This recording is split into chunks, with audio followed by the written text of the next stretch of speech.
The first time my daughter called me deadweight, she was standing inside the house her father and I had spent 36 years paying for. I was holding a grocery bag in one hand and my overnight suitcase in the other when I realized my key no longer fit the front door. Please, baby Claire girl, let opened me it inside. only It's halfway. pouring out here. Behind her stood her I'm husband sorry, Mama. Jason with his arms I crossed. can't. "Mom," she said, avoiding my eyes, "you can't stay here anymore." I laughed because I thought she was joking. Jason didn't. "You've depended on everyone long enough," he said. "You're dead weight, Emilia." Rain began falling across the porch as I stared at my own daughter standing inside my own home. And inside my purse beneath my trembling hand was an old yellow envelope my late husband had begged me never to throw away. If only they had known what was inside. If only they had seen the smile that would appear on a county deed clerk's face 3 days later. Before I tell you what happened, I'd love to hear from you. If this story touches your heart, please like and subscribe so we can spend these evenings together. And if you feel comfortable, leave me a comment telling me what you think Claire should have done. Also, tell me where you're watching from and what time it is where you are right now. Sometimes it helps to know we're not alone. The house on Maple Ridge Drive was never supposed to make anyone rich. It was never a mansion. It wasn't sitting on a lake. It didn't have marble floors or a swimming pool. It was simply a 2-story white house with blue shutters and a front porch that my husband built with his own hands. For 36 years, that house had been my entire world. My name is Emilia Diaz, and I was 24 years old when Miguel first drove me to the empty lot outside Cedar Grove, Ohio. "There's nothing here," I told him. He smiled. "Not yet." At that time, Miguel worked 6 days a week as a mechanic. I cleaned rooms at a small hotel off Interstate 71. We had almost no money. We rented a tiny apartment above a grocery store where the pipes rattled all winter. But every Friday night, Miguel would drive us to that empty lot.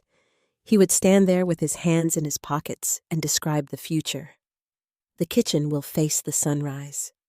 The porch will be wide enough for rocking chairs. Our daughter will learn to ride her bike right there."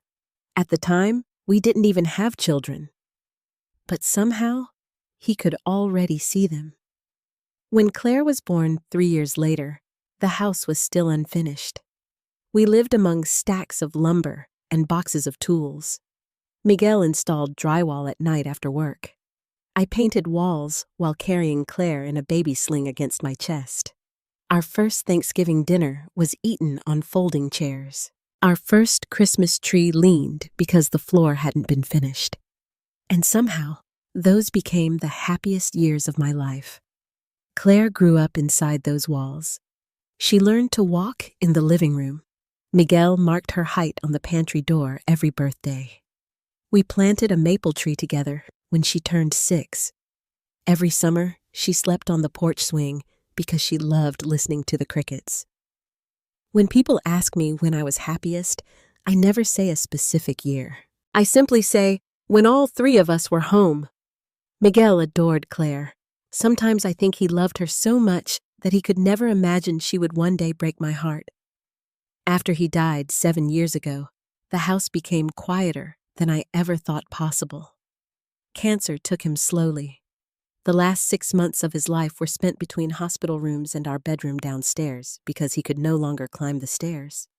Claire visited often during those months. She brought soup. She cried beside his bed. She held his hand. And after the funeral, she stayed with me every weekend for nearly a year. Back then, I truly believed my daughter and I would always have each other. People often ask widows if they ever stop looking for their husbands. The answer is no. You look for them everywhere. You expect to hear their footsteps. You keep their coffee mug. You save their old jackets. For years, I still slept on my side of the bed because moving into his side felt like erasing him. The house helped me survive. Every room contained part of Miguel. The garage still smelled like sawdust. His workbench remained untouched. His reading glasses sat beside his chair. Sometimes I would sit on the porch and speak to him out loud. Not because I believed he could answer, but because I didn't want silence to win. Claire worried about me. At least I thought she did. She started visiting more often around 3 years after Miguel died. She would bring groceries. She offered to help pay bills. She suggested that she and Jason spend more time with me. At first, I felt grateful. My daughter lived nearly 40 minutes away, and seeing her more often felt like a blessing. Jason came too. He always smiled, always carried boxes, always fixed small things around the house. He called me Mom. He brought coffee. He told neighbors how much he loved family. Everyone liked him, even me. Looking back now, I realize that predators rarely introduce themselves as predators. They arrive carrying flowers. One afternoon, Jason stood in the backyard staring at the property. "You know this place has probably doubled in value." I laughed. "It's just a house." He shook his head. "No, Emilia. Houses like this are investments." Miguel had never called our home an investment. To him, it had been a life. But I ignored the feeling in my stomach. A few months later, Claire asked me a question. "Mom, where do you keep the paperwork for the house?" I looked up from the kitchen table. "What paperwork?" "The deed, insurance papers, things like that." I shrugged. "Somewhere in the office." She smiled. "I was just thinking that if something ever happened to you, it would be easier." I didn't think much about it. After all, she was my daughter. Children ask those questions. At least I believe they did. Then Jason started mentioning retirement communities. He showed me brochures. He talked about maintenance-free living. He told me seniors deserved to relax. At first, it sounded kind. Later, it felt like pressure. One Sunday afternoon, while washing dishes, I heard Jason speaking to Claire in the dining room. He didn't realize I was nearby. "This house is sitting here doing nothing," Claire said quietly. "It's Mom's house." "For now." I froze. Water continued running into the sink.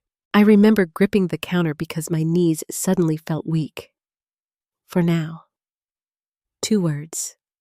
2 simple words. Yet they settled inside my chest like stones. That night, after they left, I walked through every room. I touched the walls. I ran my fingers over Miguel's workbench. I sat beside the old maple tree. And for the first time in many years, I felt afraid. Not afraid of dying. Not afraid of being alone. I was afraid of losing the only place where my husband still existed. A few weeks later, I found Miguel's old envelope inside the desk drawer. The yellow paper had become soft with age. My name was written across the front in his handwriting. Emilia. Only that. Nothing more. I remembered him giving it to me during the final weeks of his illness. "If you ever truly need this, you'll know." At the time, I couldn't imagine needing anything after losing him, so I placed it inside the drawer and never opened it. I slipped it back where it belonged. I wasn't ready. Not yet. And if someone had told me then that my own daughter would one day lock me out of the house we built together, I would have called them cruel. Because mothers spend their entire lives believing that the children they raise could never become strangers. Unfortunately, life sometimes waits decades before showing us who people really are. And my daughter was only beginning to change. I often think mothers ignore warning signs because we are afraid of what they might mean. The first time I met Jason Bennett, he arrived at my front door carrying flowers and a cherry pie. Claire had been dating him for nearly 6 months. She was 31 at the time and working as a marketing coordinator for a medical supply company in Columbus. After several failed relationships, she seemed happier than I had seen her in years. "Mom, he's wonderful," she told me over the phone. "He's kind. He's responsible. I think you're going to love him. And honestly, I wanted to. After Miguel's cancer, after the funeral, after years of watching my daughter struggle with loneliness, I desperately wanted someone to love her. Jason was tall, handsome, and confident. He worked in commercial sales and always seemed to know exactly what to say. He complimented my cooking. He asked about Miguel.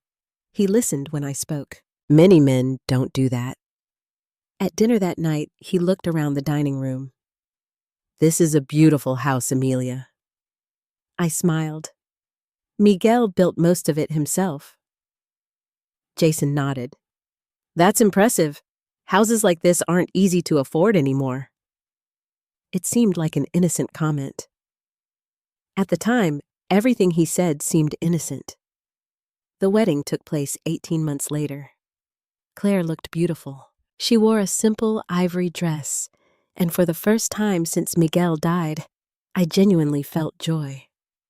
As I watched my daughter dance with her new husband, I whispered to Miguel's photograph sitting beside me. She found someone. For a while, it appeared that she had. The first year of their marriage seemed normal. They bought a townhouse outside Columbus. They adopted a golden retriever. They traveled. They visited me on holidays. Jason brought expensive wine. Claire laughed often. I thought life had finally settled. But little things began changing. Very small things. Almost invisible things. Claire stopped making decisions without consulting Jason. She canceled lunches because Jason had other plans. She began apologizing constantly. I'm sorry. I'm sorry. I'm sorry. She said those words far too often. One Thanksgiving, I suggested that we host Christmas dinner at my house. Before Claire could answer, Jason spoke. We'll see. It was such a small moment. Yet something inside me noticed. Because the little girl who had once decorated this house every Christmas now needed permission. Miguel noticed it too. About 2 years before he died, he and I sat together on the back porch. Claire and Jason had just left after dinner. Miguel watched Jason drive away. Then he said something that surprised me. That man counts everything. What do you mean? He counts money. He counts favors. He counts what people owe him. I laughed softly. You're imagining things. Miguel didn't answer. Several minutes passed. Then he said quietly, just promise me you'll always protect yourself. At the time, I thought he was worried about my future after he died. I didn't realize he was worried about something else. As the years passed, Jason became increasingly interested in finances. He asked about my retirement account. He asked about insurance. He asked about taxes. He asked whether I had updated my will. At first, I appreciated his concern. Older people often need help with paperwork, but sometimes his questions felt strangely specific. How much do you still owe on the house? Who's listed on the deed? Have you considered putting Claire's name on everything? Whenever he asked, Claire usually remained quiet. That silence bothered me more than the questions. One afternoon, Claire and I were drinking coffee in my kitchen. Jason had gone to a hardware store. For a few minutes, it felt like old times. Then she asked, Mom, do you ever think about downsizing? I looked at her. Not really. This house is a lot for one person. It doesn't feel like a lot. She stirred her coffee. You could sell it and move somewhere smaller. I smiled. And leave your father's house. She didn't answer immediately. Finally, she said, Dad wouldn't want you to struggle. Those words hurt. Because I wasn't struggling. I was lonely sometimes.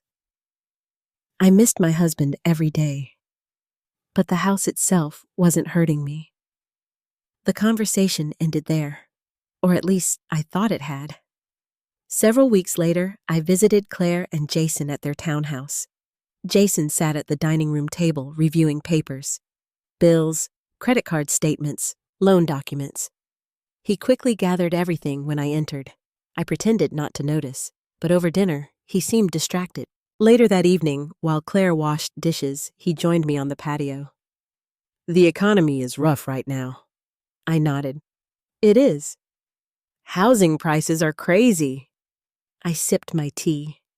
He continued. "Sometimes families need to make smart decisions together." I looked at him. "What kind of decisions?" He smiled. "Long-term decisions." Before I could ask another question, Claire returned. The conversation ended. But once again, that strange feeling returned. Several months later, Miguel became very ill. Cancer changes everything.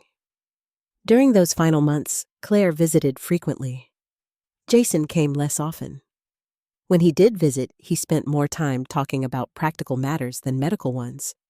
Insurance, medical bills, property taxes, future plans. One afternoon after a doctor's appointment, I returned home and found Miguel sitting quietly in his chair. He looked exhausted. "Jason was here," he said. I sat beside him. "What did he want?" He asked about the house. I frowned. "What about it?" Miguel stared out the window. "He wanted to know whether Claire's name was already on the deed." I felt uncomfortable. Maybe he's just trying to help. Miguel looked at me. His eyes were tired, but they were clear. "No, Emilia."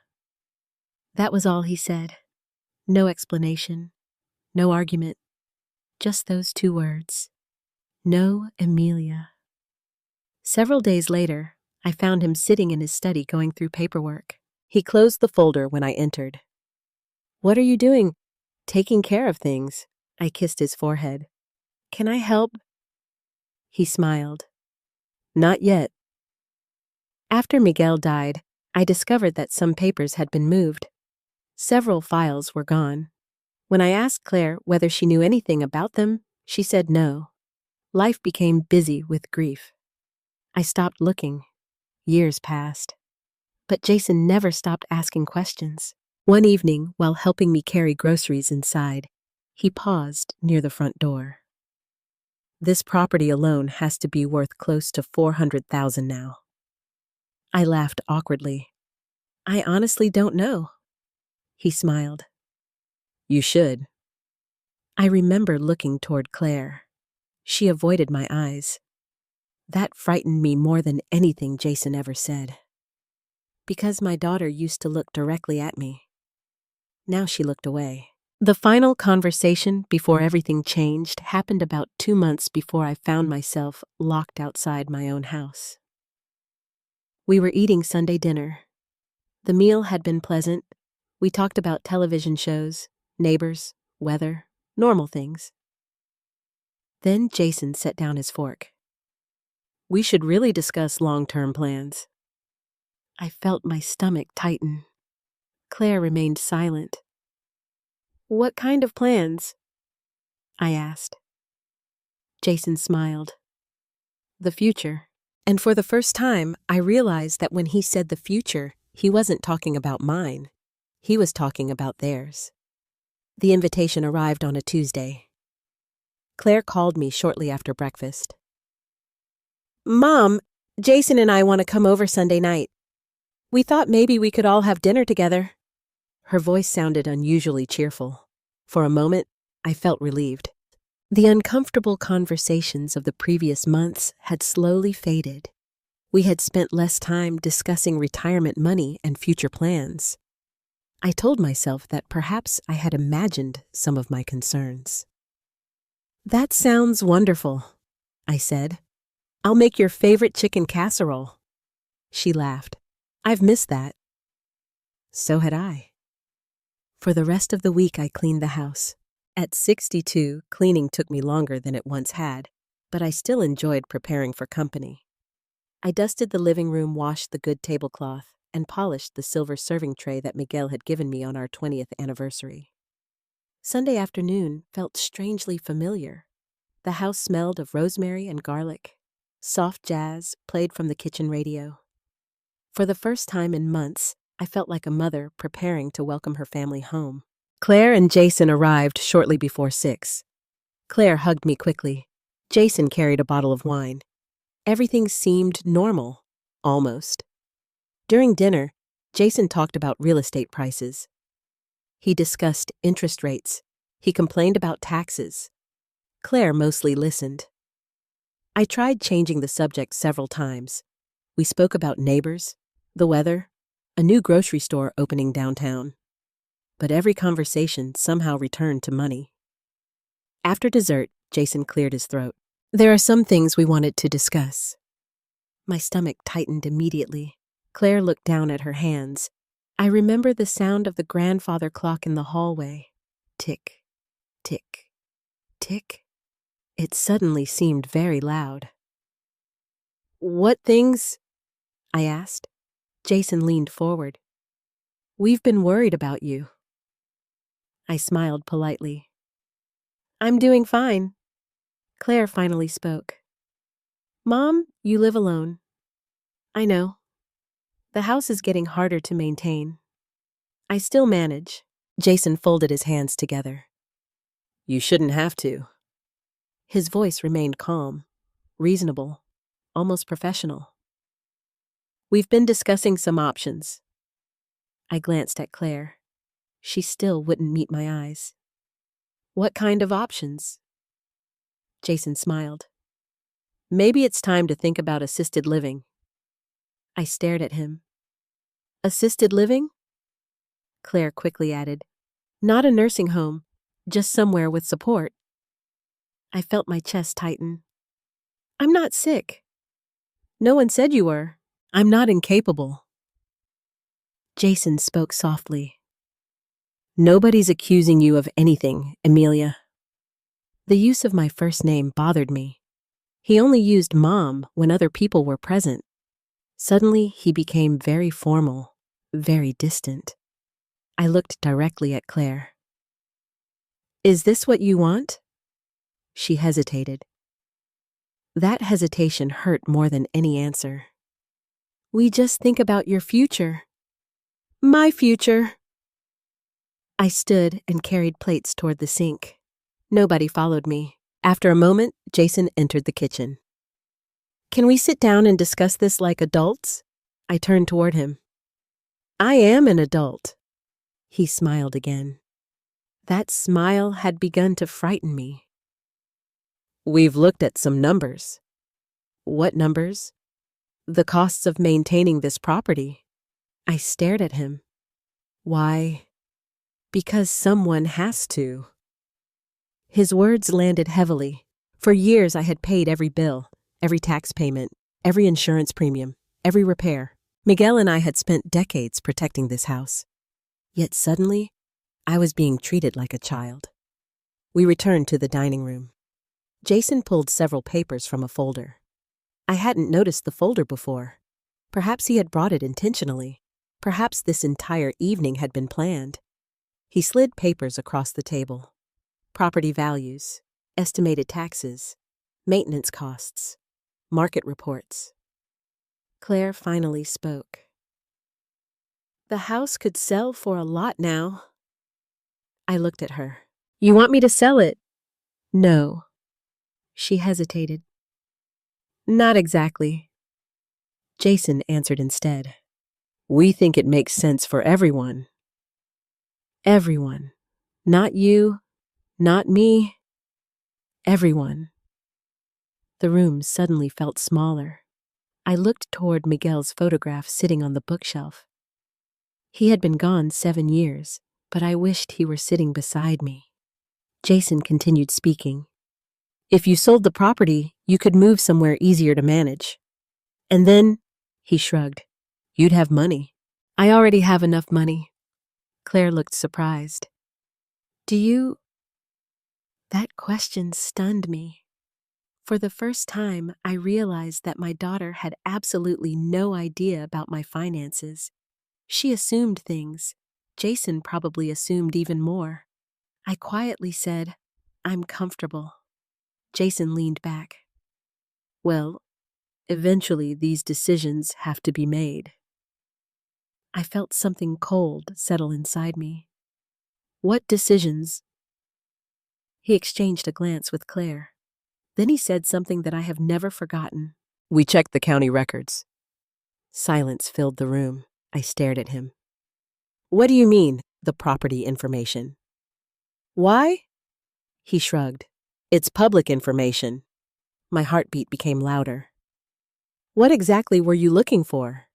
Claire finally answered. We just wanted to understand the situation. The situation.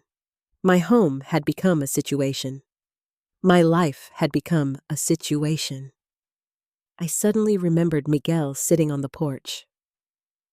That man counts everything. I remembered his warning. Protect yourself. Jason opened his folder again. We're simply trying to plan ahead. I folded my hands together because they had begun to shake. Plan what? His voice became colder. The future ownership of the property. There it was, finally. Not concern, not care, not retirement. Ownership. Claire whispered, Mom. I interrupted her. Does this house belong to you? No. Does it belong to Jason? No. Then why are you discussing future ownership? Nobody answered. The grandfather clock continued ticking. Tick, tick, tick. Jason finally spoke. Because one day it will. His certainty frightened me. Not because of what he said, because of how sure he sounded. As though he already knew something. As though he had already solved a problem. As though my existence were simply a temporary inconvenience. I stood. I think it's time for dinner to end. Claire looked shocked. Mom, no. Jason gathered his papers.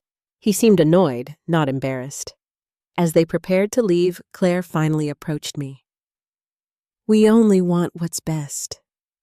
I looked directly into my daughter's eyes. For the first time in months, she looked frightened. Not angry, not defensive, frightened. And suddenly, I wondered something that had never occurred to me before. What if Jason wasn't simply influencing her? What if she had become afraid of disappointing him? After they left, I sat alone at the kitchen table for nearly 2 hours.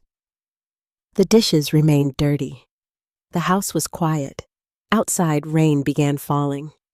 I walked into Miguel's old study, opened the desk drawer, and looked once more at the yellow envelope. My name was still written across the front. Emilia, nothing else. I reached for it, then stopped. I wasn't ready. Not yet. But for the first time, I understood that whatever Miguel had left me inside that envelope might one day matter. Because my daughter and her husband had just turned a family dinner into a business meeting, and I had the terrible feeling that they weren't finished. Not even close. For nearly 6 weeks after that dinner, everything became strangely quiet. Sometimes silence is more frightening than an argument. Claire called less often. Jason didn't visit. The Sunday dinners stopped. When I texted my daughter, her responses became shorter. Busy at work. Talk later. Everything's fine. Nothing felt fine. The house seemed larger during those weeks. Every sound echoed. The refrigerator humming, the floor creaking, the old clock ticking in the hallway. At night, I often sat on the back porch and thought about Miguel. I imagined what he would tell me. Would he say I was overreacting? Would he tell me to trust Claire? Or would he simply repeat those same words? Protect yourself. One afternoon, my friend Patricia called. She had recently undergone knee surgery and needed help getting home from the hospital. Patricia had been my closest friend for 20 years. Her children lived in Arizona, and she hated asking for help. Could you stay a couple of nights? She asked. Of course. I packed a small suitcase, 2 changes of clothes, my medications, my toothbrush. Before leaving, I walked through the house. I turned off lights, locked the back door, fed the birds outside. I remember touching the kitchen counter. For some reason, I suddenly felt uneasy. The feeling was so strong that I almost called Claire, but I didn't. I drove to Patricia's apartment instead. The first evening passed quietly. The second day, Claire called. "How's Patricia?" "Recovering." "When are you coming home?" "Tomorrow afternoon." There was a pause. Then she said, "Okay." Something about her voice felt strange, nervous, almost rushed. But before I could ask questions, she said she needed to go. The following day, rain clouds covered the sky as I drove home. Ohio summers often produce sudden storms. The roads were wet. Traffic moved slowly. I remember feeling tired. Helping Patricia had exhausted me more than I expected. All I wanted was to make tea, sit in my chair, and watch television. I pulled into my driveway shortly after 4. At first, nothing seemed unusual. Then I noticed Claire's car and Jason's truck. My heart skipped. Perhaps they had come to surprise me. Perhaps they wanted to apologize. I parked, picked up my suitcase, walked toward the front porch, and inserted my key into the lock. It wouldn't turn. I frowned, tried again. Nothing. I removed the key and stared at it. Then I looked at the doorknob. The lock was new. My stomach dropped. I knocked. No answer. I knocked again. After several moments, the door opened halfway. Claire stood there. She looked pale. Her eyes were red. She had obviously been crying. For one terrible second, I thought someone had died. Claire. She didn't move. "Mom." I looked past her. Boxes sat inside the hallway. Several of them. My boxes. The family photographs from my bedroom. My books. My sewing basket. My hands began to shake. "What is this?" She swallowed. "Mom, we need to talk." I heard footsteps. Jason appeared behind her. His face showed no emotion, no embarrassment, no guilt. Only irritation. "What's going on?" I asked. Nobody answered. Rain began falling behind me. Small drops at first. Claire finally spoke. "You can't stay here anymore." I honestly thought I had misunderstood. "What?" Jason crossed his arms. "We've discussed this." "No, we haven't." Claire's eyes filled with tears. "You need more help than you admit." I stared at her. "I was gone for 2 days." Jason interrupted. "This house isn't working anymore." My voice shook. "This is my house." Silence. The rain grew heavier. I looked at my daughter. "Claire," she finally said the words. "We think it's best if you move somewhere else." I felt as though the ground beneath me had disappeared. "Move where?" "We found a senior apartment." My heart pounded. "You found what?" "It's temporary." "No." I stepped toward the doorway. Jason blocked me. I still remember the expression on his face. Cold, impatient, as if he had already repeated himself several times. "You can't come inside." My own daughter said nothing. Not one word. The rain soaked my blouse. Water dripped from my hair. My suitcase stood beside me on the porch. I looked around. The maple tree Miguel had planted with Claire, the porch swing, the flower beds, the house. Everything looked the same. Yet suddenly, I felt like a stranger. Finally, I whispered. You're locking me out. Claire began crying. Jason answered for her. We changed the locks. My chest tightened so sharply that I could barely breathe. Why? Because this conversation had to happen eventually. I looked directly at him. You had no right. He laughed softly. Actually, somebody had to make difficult decisions. Then I turned toward my daughter. Claire, tell him to move. She couldn't look at me, not even then. I can't keep doing this, she whispered. Doing what? Taking care of you. The words hit me like ice. You don't take care of me. We worry all the time. I pay my bills.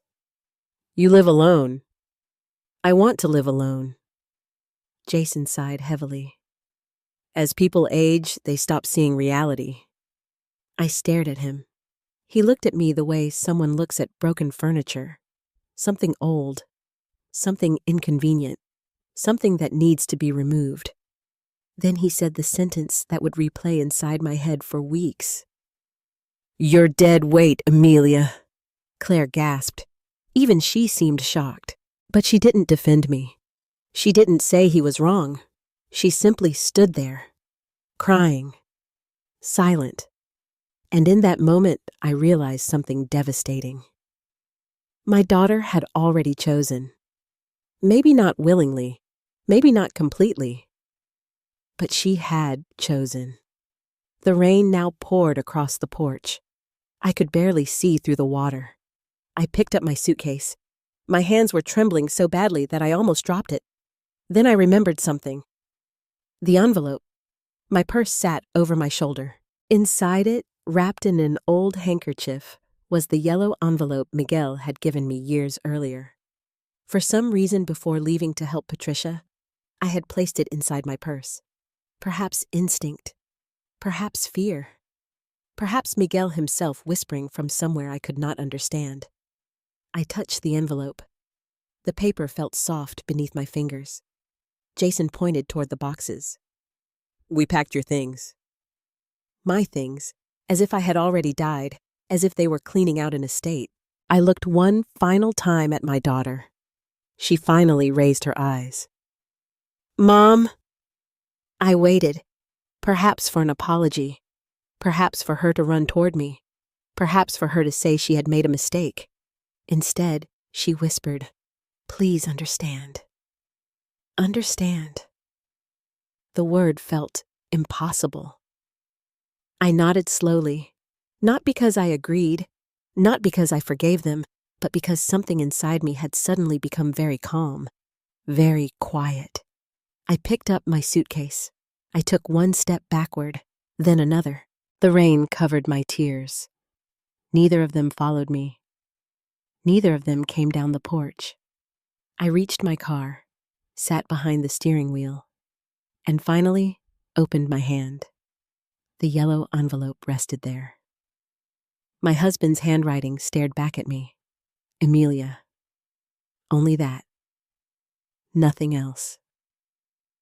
And for the first time in 7 years, I knew exactly what Miguel had meant. If you ever truly need this, you'll know. I finally knew. I drove for nearly 30 minutes before I realized I had nowhere to go. That may sound strange to some people. After all, I had friends, neighbors, church acquaintances. But when you are 62 years old and have just been thrown out of your own house by your daughter, pride becomes a very complicated thing. You don't want people to see you. You don't want to explain. You don't want to hear the sympathy in their voices. The rain continued falling as I pulled into the parking lot of a small motel near the interstate. The kind of place travelers use for one night. The kind of place nobody notices. The vacancy sign glowed red against the darkness. Inside, a young clerk looked up from her computer. One night. I opened my mouth. Nothing came out. Finally, I whispered, I don't know. She looked at me carefully. Take your time. I rented the room for 3 nights. 3 nights sounded temporary. 3 nights sounded less frightening than forever. The room smelled faintly of bleach and old carpet. There was a small television mounted on the wall, a table, a lamp, a bed covered with a faded comforter. I placed my suitcase beside the dresser and sat on the edge of the mattress. For several minutes, I simply stared at the wall. The silence felt different there. Not like my house. My house carried memories. This room carried nothing. My phone rang. Claire. I looked at the screen. I couldn't answer. The call ended. A text arrived. Mom, please let me explain. Another. We're worried about you. Another. Please answer. I placed the phone face down. Outside, cars passed on the highway. Inside, I could hear water dripping from the bathroom faucet. For the first time since Miguel died, I truly understood what loneliness felt like. Not widowhood, not grief. Abandonment. Around midnight, I opened my purse. The yellow envelope lay beneath my wallet. For years, I had avoided it. Perhaps because opening it felt like admitting Miguel was gone. Perhaps because I feared what it might contain. But now, I had lost my home. Or at least, I believed I had. My fingers trembled as I opened the seal. Inside were several folded papers and a letter. The handwriting immediately brought tears to my eyes. Miguel's handwriting, steady, careful, familiar. The letter began, "My Emilia, if you are reading this, something has happened that made you feel unsafe or uncertain. I pray this day never comes." I stopped reading. My vision blurred. He had known. Somehow, years before his death, he had known. I wiped my eyes and continued. There are things I have done that I never fully explained because I hoped I would have many more years with you. If anyone ever pressures you about this house, take these papers to the county office. Ask them to pull every record. Do not trust anyone else's understanding, not even family, especially if they make you feel small. I could barely breathe. The motel room seemed to disappear. It was as if Miguel were sitting beside me again. I continued reading. You have spent your entire life taking care of everyone else. Promise me you will protect yourself at least once. I love Claire, but love does not always protect people from bad decisions. Trust your instincts. Trust yourself. And remember this, the house was always meant to keep you safe, not anyone else. I lowered the letter. Tears ran down my face. For several minutes, I simply sat there. Then I unfolded the documents. There were copies of property papers, legal forms, county filings. Some of the pages carried dates from nearly 10 years earlier. Others had been signed during the final months of Miguel's illness. I didn't understand all of it. Legal language has a way of making ordinary people feel foolish. But one thing immediately stood out. A note written by Miguel himself. If there is ever confusion, speak directly with the deed office. Not an attorney first, not family. The deed office. I read the sentence 3 times. Why? What had he done? What had he changed? Why hadn't he explained it? At 2 a.m, I finally lay down, but sleep wouldn't come. I kept hearing Claire's voice. You can't stay here anymore. I kept hearing Jason. Dead weight. I remembered Claire as a little girl sitting on Miguel's shoulders.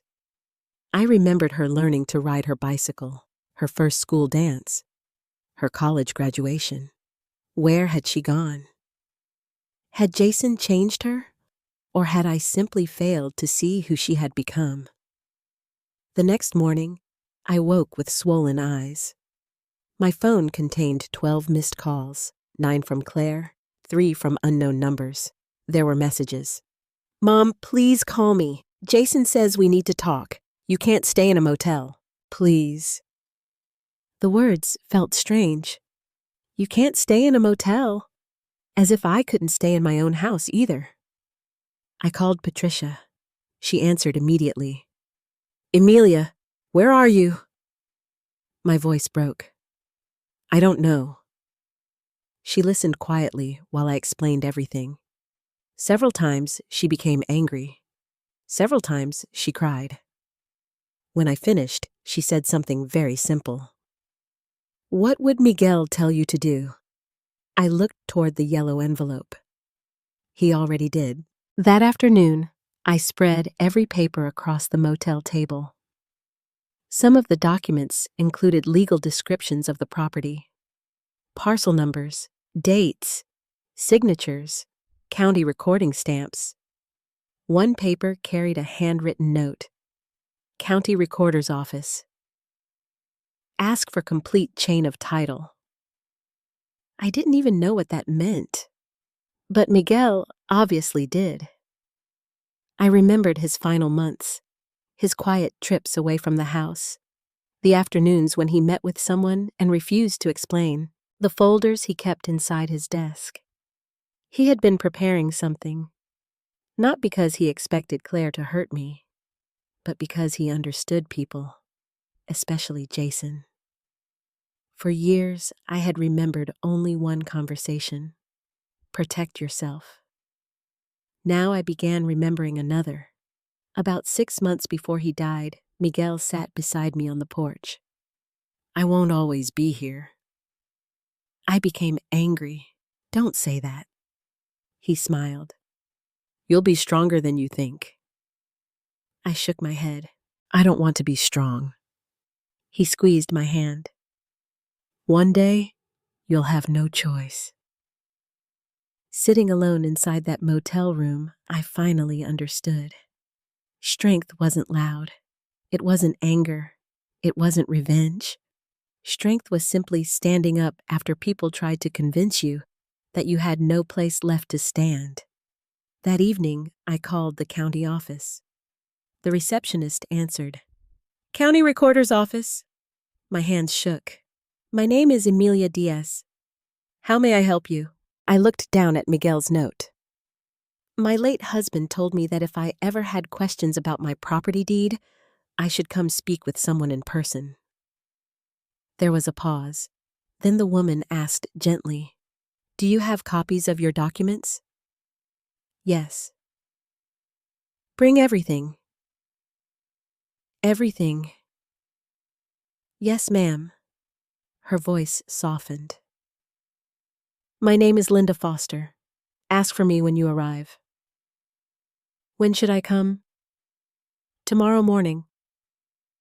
I looked again at the yellow envelope, the papers, Miguel's letter, the old handwriting. For the first time since standing outside my locked front door, I felt something unfamiliar. Not hope exactly, but possibility. And somewhere deep inside me, I began to believe that my husband had not left me defenseless after all. The county recorder's office sat inside an old brick building near the courthouse square. I arrived 20 minutes early. For most of my life, government buildings had made me nervous. They always seemed full of rules I didn't understand and people who spoke in language that ordinary citizens couldn't follow. That morning, I felt even more intimidated. I carried the yellow envelope against my chest. Miguel's letter rested inside. The property papers, the copies, the old documents. All of it suddenly felt heavier than paper. The parking lot was nearly empty. As I walked toward the entrance, I noticed my hands shaking. Part of me was afraid that nothing would happen. Part of me was afraid that Jason had been right. What if I truly had no rights? What if I had misunderstood everything? Inside the office was quiet. A few people sat in chairs waiting for assistance. An elderly man was paying taxes. A young couple stood near a counter asking questions about a property transfer. The walls carried framed photographs of the county from decades earlier. Everything felt ordinary, almost disappointingly ordinary. The receptionist looked up. "May I help you? My name is Emilia Diaz. Linda Foster asked me to come." The woman smiled. "Please have a seat. She'll be right with you." A few minutes later, a woman in her late 50s approached. She had silver hair, reading glasses, and the kind of face that immediately makes you feel less afraid. "Mrs. Diaz?" "Yes, I'm Linda." She shook my hand warmly. "Come with me." Her office was small. 2 filing cabinets, a computer, several shelves filled with books and binders. She motioned for me to sit. "You said on the phone that your late husband left some instructions." I nodded. My voice felt weak. "He told me to bring these." I placed the envelope on her desk. She opened it carefully. For several minutes, she examined the documents. She read quietly. Occasionally, she looked at her computer. She typed something. Then she looked again. I tried reading her expression. I couldn't. Finally, she asked, "How long have you been married?" "My husband passed away 7 years ago." She nodded. "And your daughter currently lives in the house?" I swallowed. She changed the locks. Linda stopped typing. Her eyes lifted toward mine. "Excuse me. My daughter and her husband locked me out." The room became very quiet. She removed her glasses. "Mrs. Diaz, are you saying someone removed you from your residence?" "Yes." "Without your permission?" "Yes." She sat back in her chair. I suddenly felt embarrassed, ashamed, as if I had somehow failed. "I know it sounds terrible. It sounds illegal." The word stunned me. Illegal. Nobody had used that word. Not me, not Claire, not Jason. Illegal. Linda returned to the computer. Several minutes passed. I could hear only the clicking of keys. Then she stood. "I need to retrieve something." She disappeared into another room. I sat alone. Miguel's letter rested on the desk. I reread several lines. "Protect yourself. Trust yourself." The office door opened again. Linda returned, carrying a large folder. She sat down, opened it, began examining documents. One page, another. Suddenly she frowned. Then she looked at me. "When was the last time you personally reviewed your deed?" I laughed softly. "Never." She nodded. "Most people don't." She continued reading. Then she turned one document toward herself. And that was when I noticed it. The smallest smile. Not a large smile. Not amusement. Not happiness. Just the expression of someone who has finally found something important. My heart began racing. "What is it?" She looked back at the papers. "Your husband was very thorough." I leaned forward. "I don't understand." She folded her hands. "Mrs. Diaz, your husband filed additional documents approximately 8 months before his death." I stared at her. "What kind of documents?" She tapped the page. "Property protections." My pulse became louder. "What does that mean?" She looked at me carefully. "Before I explain, I want to make certain I understand the situation." I nodded. "Your daughter believes she has authority over the property." "Yes." "Did she mention the deed?" "Her husband said they checked county records." Linda's expression changed. Not anger, concern. She looked again at the document. Then she said quietly, "They may not have understood what they were looking at." My hands began trembling. "What does that mean?" She stood, walked toward a copier, made several copies, returned. Your husband appears to have created a life estate arrangement. The words meant nothing to me. I shook my head. I'm sorry, I don't understand. She smiled gently. That's perfectly normal. She pointed toward a paragraph. This language states that you retain exclusive lifetime occupancy and control rights. I stared at the page. She continued. No one can force you to leave. I said nothing. No one can remove you. Still nothing. No one can take possession while you're alive. Tears filled my eyes. I could barely speak. Not even my daughter, Linda answered carefully.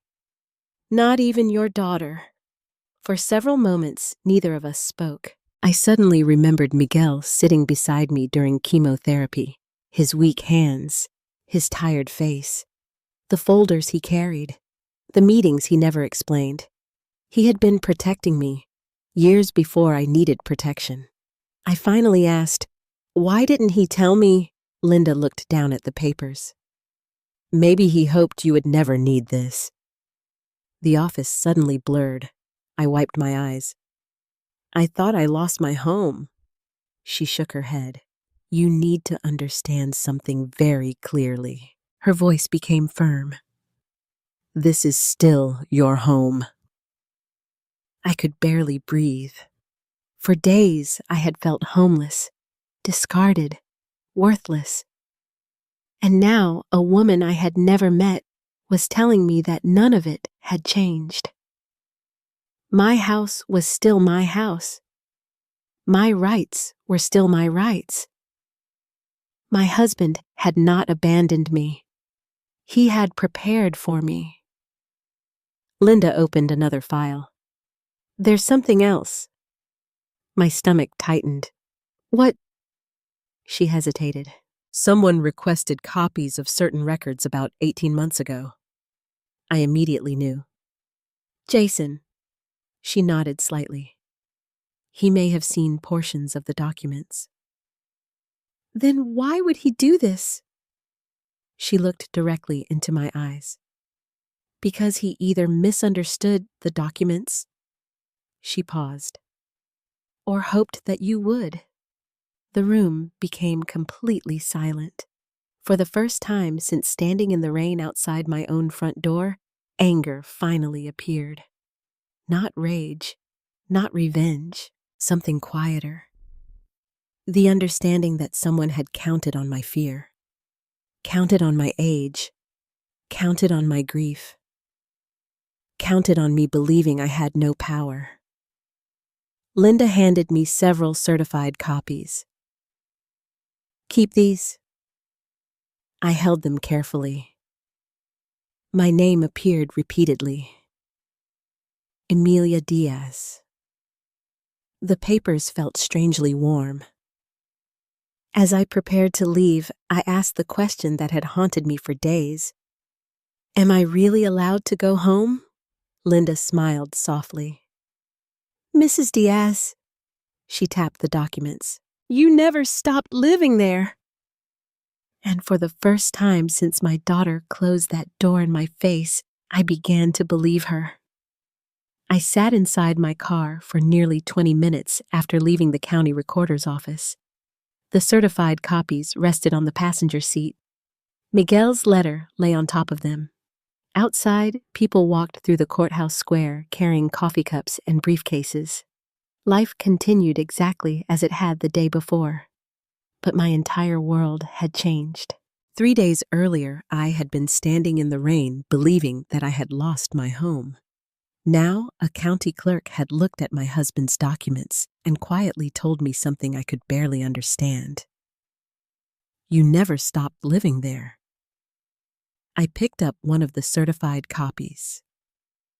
My eyes returned to the same paragraph Linda had shown me. Exclusive lifetime occupancy and control. The words still felt unreal. I suddenly remembered the expression on Jason's face when he had blocked the doorway. The certainty, the confidence, as though he had already won. as though my age alone had made me powerless. I started the engine. For several minutes, I considered driving directly back to the house. I imagined pulling into the driveway, walking to the front door, demanding to be let inside. But fear still lived inside me. Fear of seeing Claire. Fear of hearing those words again. Dead weight. Instead, I returned to the motel. The room seemed different now.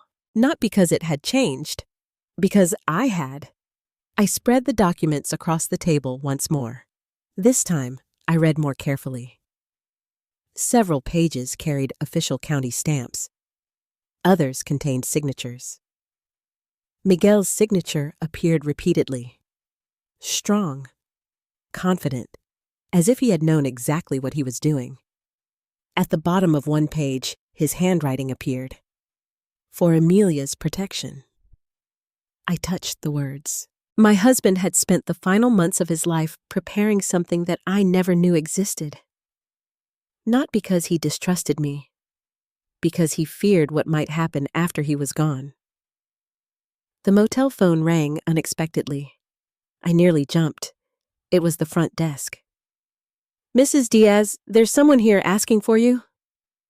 My stomach dropped. "Who?" "A woman named Claire." For several seconds, I couldn't speak. "Tell her I'm not available." The clerk hesitated. "She seems upset." I know. A few minutes later, my cell phone began ringing. Claire, again and again. Finally, I answered. "Mom?" She was crying, real crying, the kind that makes words difficult. "Please tell me where you are." "No. We need to talk." "We already talked." "No, we didn't." I closed my eyes. Through the window, I could see rain beginning again. "You locked me out." Silence. Then she whispered, "Jason thought—" I interrupted. "What did you think?" Another silence. Longer this time. Finally, she said something that broke my heart. I didn't know what to do. My daughter had once been fearless. When she was 11 years old, she stood up to a school bully twice her size. When she was 16, she worked 2 jobs to save money for college. When she was 25, she moved to another city alone. And now, at 38, she was telling me that she didn't know what to do. I suddenly realized how frightened she sounded. Not angry, not cruel, afraid. "Where's Jason?" I asked. "At the house." Of course, always at the house, as if the house itself had become the center of his world. Claire took a deep breath. "Mom, Jason says we need to figure things out." I looked down at the certified copies. "No." "What?" "I already figured things out." She became quiet. "What does that mean?" I hesitated. Part of me wanted to tell her everything. The documents, the deed, the protections, Miguel's decisions. But another part of me remembered Linda's words. Protect yourself. For the first time in my life, I decided not to explain myself immediately. "I'm seeing someone tomorrow." "Who?" "A professional." That wasn't entirely true, but it also wasn't entirely false. "Mom, please come home." The words almost made me laugh. 3 days earlier, I couldn't come home. Now suddenly, I could. "What changed?" She didn't answer. And that answer told me everything. Jason had begun to worry. That evening, I called Daniel Carter. Daniel had been our neighbor for nearly 30 years. He and Miguel had built fences together, watched football games together, shared tools. After Miguel died, Daniel often checked on me. He answered immediately. "Emilia." I took a breath. "Do you know what happened at my house?" A long pause. "Yes." Why didn't you call me? His voice became quiet. I saw Jason changing the locks. My heart sank. You did... I asked him what he was doing. What did he say? Daniel hesitated. He said the house belonged to Claire now. I closed my eyes. He actually said that. Yes. And you believed him? No. The answer came quickly. Why not? Daniel sighed. Because Miguel once told me something. My heart began racing. What? He said if anything ever happened to him, you would always be protected. I sat up straight. When did he tell you that? About a year before he died. What exactly did he say? Daniel thought for a moment. He said, as long as Emilia is alive, nobody can take that house from her. The room suddenly felt very still. Miguel had known, not only known, prepared, planned, protected. And somehow the only person who didn't know was me. The next morning, I returned to the recorder's office. Linda greeted me warmly. I thought you might come back. I sat down. My daughter found me. What happened? She wants me to come home. Linda folded her hands. And what do you want? The question surprised me. Nobody had asked me what I wanted. Not Claire, not Jason, not even myself. I thought carefully. I want to understand everything. She smiled. Good. She opened the file again. For nearly an hour she explained each document. Miguel had established protections through the deed. He had ensured that I retained complete control. No transfer could occur without my decision. No one could remove me. No one could assume ownership while I remained alive. Then Linda reached the final page. She looked at me. And that was when it happened. The smile. The same small smile I had noticed the day before. Not amusement, not victory. Simply the smile of someone who finally sees the entire picture. What is it? I asked. She turned the document toward me. This. At the bottom of the page was a statement. The rights granted to any future beneficiary shall not become effective during the lifetime of Emilia Diaz. I read it twice, then 3 times. My voice barely worked. So, Claire doesn't own anything? Linda smiled. No. And Jason? She shook her head. Absolutely not. I stared at the page. For days I had pictured myself as an old woman, abandoned by her family. A burden. Dead weight. But suddenly, another truth appeared. Jason had never had power. He had only believed he did. And perhaps worse than that, he had counted on me believing it too. Linda closed the folder. Mrs. Diaz. I looked up. Yes. She smiled again. The same gentle smile. The smile my husband somehow knew I would one day need. The law is very clear. I waited. This house is still yours. And for the first time since standing outside my own locked front door, I allowed myself to believe that I was going home. I drove to the cemetery the morning after Linda showed me the documents. For 7 years, I had visited Miguel's grave at least once a month. Sometimes I brought flowers, sometimes coffee. Sometimes I simply sat and talked. But this visit felt different.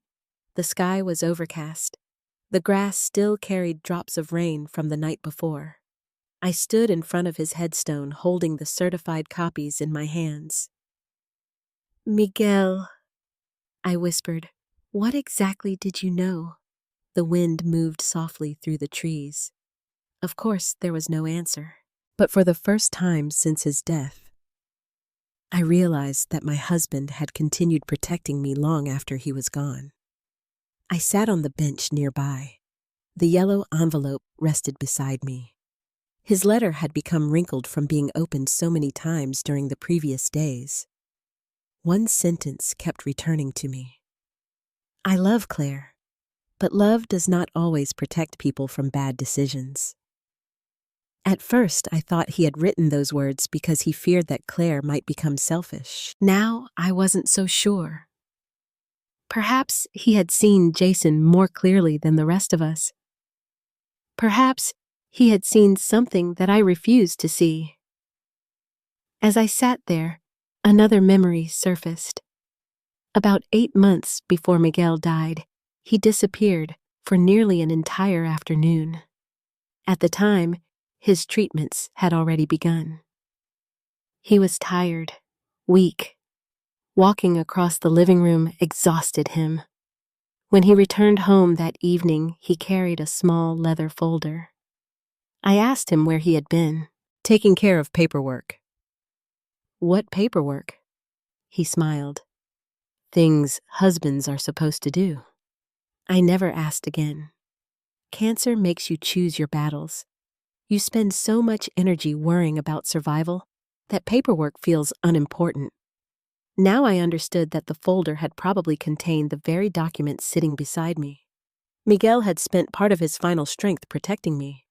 The thought both comforted and broke my heart. When I returned to the motel, there was another message from Claire. Mom, please talk to me. I still couldn't. Not yet. Because every time I heard her voice, I saw her standing behind that locked door. I heard her say nothing while Jason called me dead weight. Silence can become its own kind of betrayal. That afternoon, I received a call from Daniel. How are you doing? Better. Did you find anything? I hesitated. Then I said, Miguel knew. There was a long pause. I suspected he did. What do you mean? Daniel sighed. About a year before he passed, he came to my garage. I sat down. He did. He wanted the name of my attorney. My heart began racing. Why? He didn't say. What happened? Daniel's voice softened. He told me something I'll never forget. I waited. He said, if I can't protect Emilia myself, I need to make sure something else does. Tears immediately filled my eyes. For several moments, I couldn't speak. Daniel continued. I thought he was talking about life insurance. So did I. But now we both knew better. That evening, I opened Miguel's old letter again. This time, I noticed a folded page hidden behind the others. I had missed it. My hands trembled as I unfolded it. The handwriting was shakier, perhaps written closer to the end. Emilia. There are things I never wanted to tell you because I hoped I was wrong. Jason worries me. He speaks about our home as if it already belongs to someone else. He asks questions that husbands should not ask. Maybe I am unfair. Maybe I am simply an old man becoming protective. But if I am right, I need you to remember something. You owe nobody your safety. Not even family. I stopped reading. My husband had seen it. Years earlier, the questions, the interest in the property, the way Jason counted everything, the way he spoke about value, the way he looked at the house. And suddenly, another memory returned. One evening, shortly before his final hospital stay, Miguel asked Claire and Jason to leave early. The moment they drove away, he looked exhausted. What happened? I asked. He closed his eyes. Jason asked me something. What? He wanted to know when certain things would transfer. I frowned. What things? The house. What did you tell him? Miguel smiled weakly. That some things don't belong to people simply because they want them. At the time, I didn't understand. Now every piece slowly began fitting together. Jason had not suddenly become interested in the house. He had been interested for years, and perhaps he had made one very dangerous assumption, that once Miguel died, nobody would stop him. The following morning, Linda called me. "Mrs. Diaz?" "Yes." "I found something else." My stomach tightened. "What is it?" "There were additional inquiries regarding your property." "When?" "Approximately 6 months ago." I immediately knew. "Jason?" "Possibly." "What kind of inquiries?" She hesitated. "He asked about transfer procedures." I sat very still. Transfer. Ownership transfer after death. The room suddenly felt cold. Miguel had been dead for 7 years. 7 years. And Jason had still been asking questions, still investigating, still searching. I asked quietly, did he receive information? Only public information. But not the complete documents. No. I finally understood. Jason had seen enough to believe the house would eventually pass to Claire. But he had not understood the protections Miguel created. Or perhaps he had ignored them. Maybe he assumed that an elderly widow would never challenge him. Maybe he assumed I wouldn't even know my rights. And for several terrible days, he had been correct. I remembered sitting in the motel room, believing I had lost everything. Believing I was helpless. Believing I had become a burden. That was his greatest mistake. Not changing the locks, not packing my belongings, not insulting me. His greatest mistake was assuming that grief had made me weak. That evening, I drove past my house. I stayed across the street. The porch light was on. Jason's truck sat in the driveway. Claire's car was beside it. I saw movement inside the living room. People walking, talking, living, inside my home. For a moment, anger returned, but another emotion quickly replaced it. Sadness. Because the little girl who once slept on the porch swing was inside that house too. And somewhere between childhood and adulthood, she had become lost. My phone rang. It was Claire. This time I answered. She sounded exhausted. "Mom?" "Yes." "Where are you?" "I'm safe." She began crying again. "Please come home." The words hung between us. Home. Not the senior apartment, not assisted living. Home. I took a slow breath. "Did Jason tell you to call me?" Silence. That silence gave me my answer. "Claire." Her voice shook. "He says we need to work things out." "No." "What?" "I need to work things out." "Mom, please." I interrupted gently. "Your father protected me." She became quiet. "What do you mean?" "I mean, he knew more than we did." She said nothing. Perhaps she remembered conversations with Miguel. Perhaps she remembered warnings.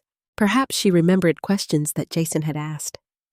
Finally, she whispered, "Mom, did Dad leave something?"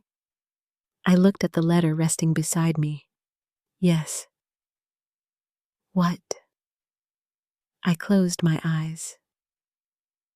The truth. And for the first time since Miguel died, I realized that his final gift had never been the house. It wasn't the deed. It wasn't the legal protections. His final gift was something far greater. He had left me enough time to discover my own strength. And now, after years of believing I could not survive without the people I loved, I was beginning to understand that I could. The next morning, I finally packed my suitcase. Not because I intended to leave town. Not because I intended to disappear. I packed because I was going home. For 3 days, I had slept in a motel bed. 3 days, I had questioned my memory, my judgment, and my own worth. 3 days, I had allowed myself to believe that perhaps age really had made me weak. But now I carried something stronger than fear. I carried the truth. The certified copies rested inside my purse. Miguel's letter remained folded beside them, and for the first time in years, I felt as though my husband was walking beside me. Before driving to the house, I met attorney Rebecca Collins. Linda had recommended her. "She's honest," Linda told me, "and she understands situations like yours." Rebecca's office occupied the second floor of a small brick building near downtown. She was about my age, perhaps a few years younger, with short brown hair and calm eyes. She listened without interrupting. I told her everything: the changed locks, the boxes, Jason, Claire, the motel, the county records. When I finished, she removed her glasses. "Mrs. Diaz, what happened to you should never have happened." The words nearly brought me to tears. For several days I had questioned myself. Now 2 professionals had told me the same thing. "You have every legal right to occupy your home." "What happens now?" Rebecca folded her hands. "That depends on what you want." The question appeared again. "What do you want?" Nobody had asked me that before. Not my daughter. Not Jason. I thought carefully. "I want my home." She nodded. "Then let's go get it." The drive felt longer than usual. Rebecca followed behind me in her car. As I turned onto Maple Ridge Drive, my stomach tightened. The house appeared exactly as it always had. The white siding, the blue shutters, Miguel's porch, the maple tree. For a moment, memories flooded me. Claire running through sprinklers, Christmas lights, birthday parties, Miguel grilling hamburgers. Then reality returned. Jason's truck still sat in the driveway, Claire's car beside it. I parked near the curb. Rebecca parked behind me. "Are you ready?" she asked. No, but I nodded anyway. As we walked toward the front porch, my legs felt weak. The same porch where I had stood in the rain. The same door that had been closed in my face. Rebecca rang the bell. Footsteps. The door opened. Jason stood there. His expression immediately changed. He looked at me, then at Rebecca. "What is this?" Rebecca introduced herself. "My name is Rebecca Collins. I represent Mrs. Emilia Diaz." Jason's confidence faded slightly. Claire appeared behind him. The moment she saw me, tears filled her eyes. "Mom." I looked at her, but I said nothing. Rebecca spoke calmly. "We're here regarding Mrs. Diaz's residence." Jason crossed his arms. "Claire lives here." Rebecca nodded. "Mrs. Diaz lives here." Silence. Jason's jaw tightened. "Emilia left voluntarily." "No," Rebecca said. "She was locked out." Claire whispered, "Jason." He ignored her. "This is a family matter." Rebecca opened her briefcase. "Actually, it's a legal matter."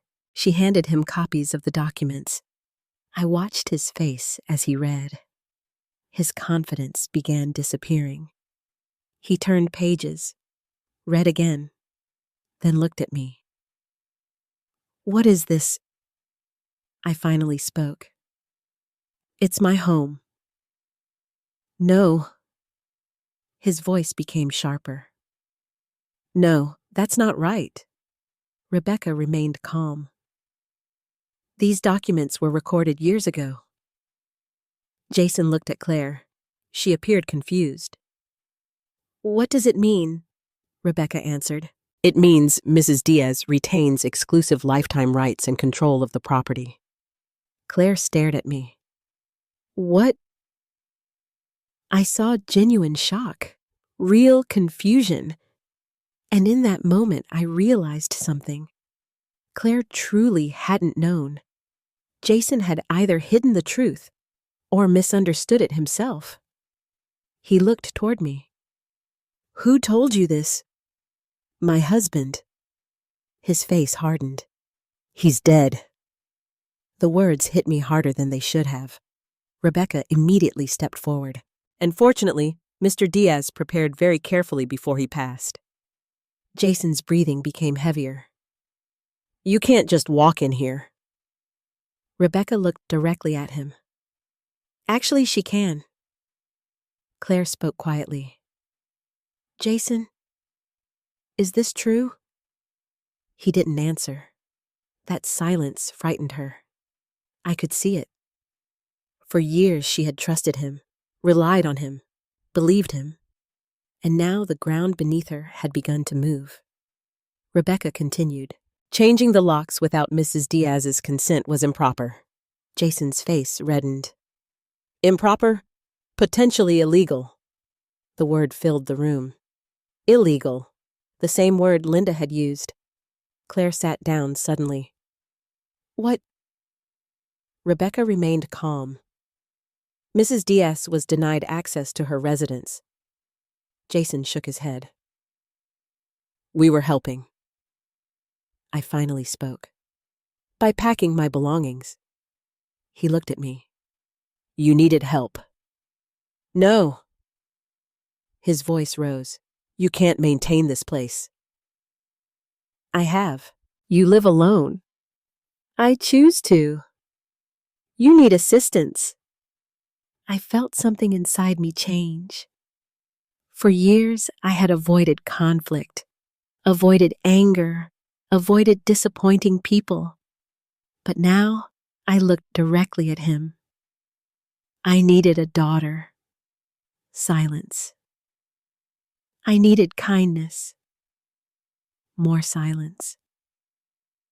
I needed respect. Claire began crying. Jason looked away. I continued.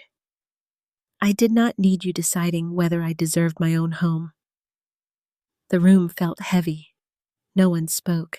Rebecca finally asked, Mrs. Diaz, would you like to enter your residence? My residence?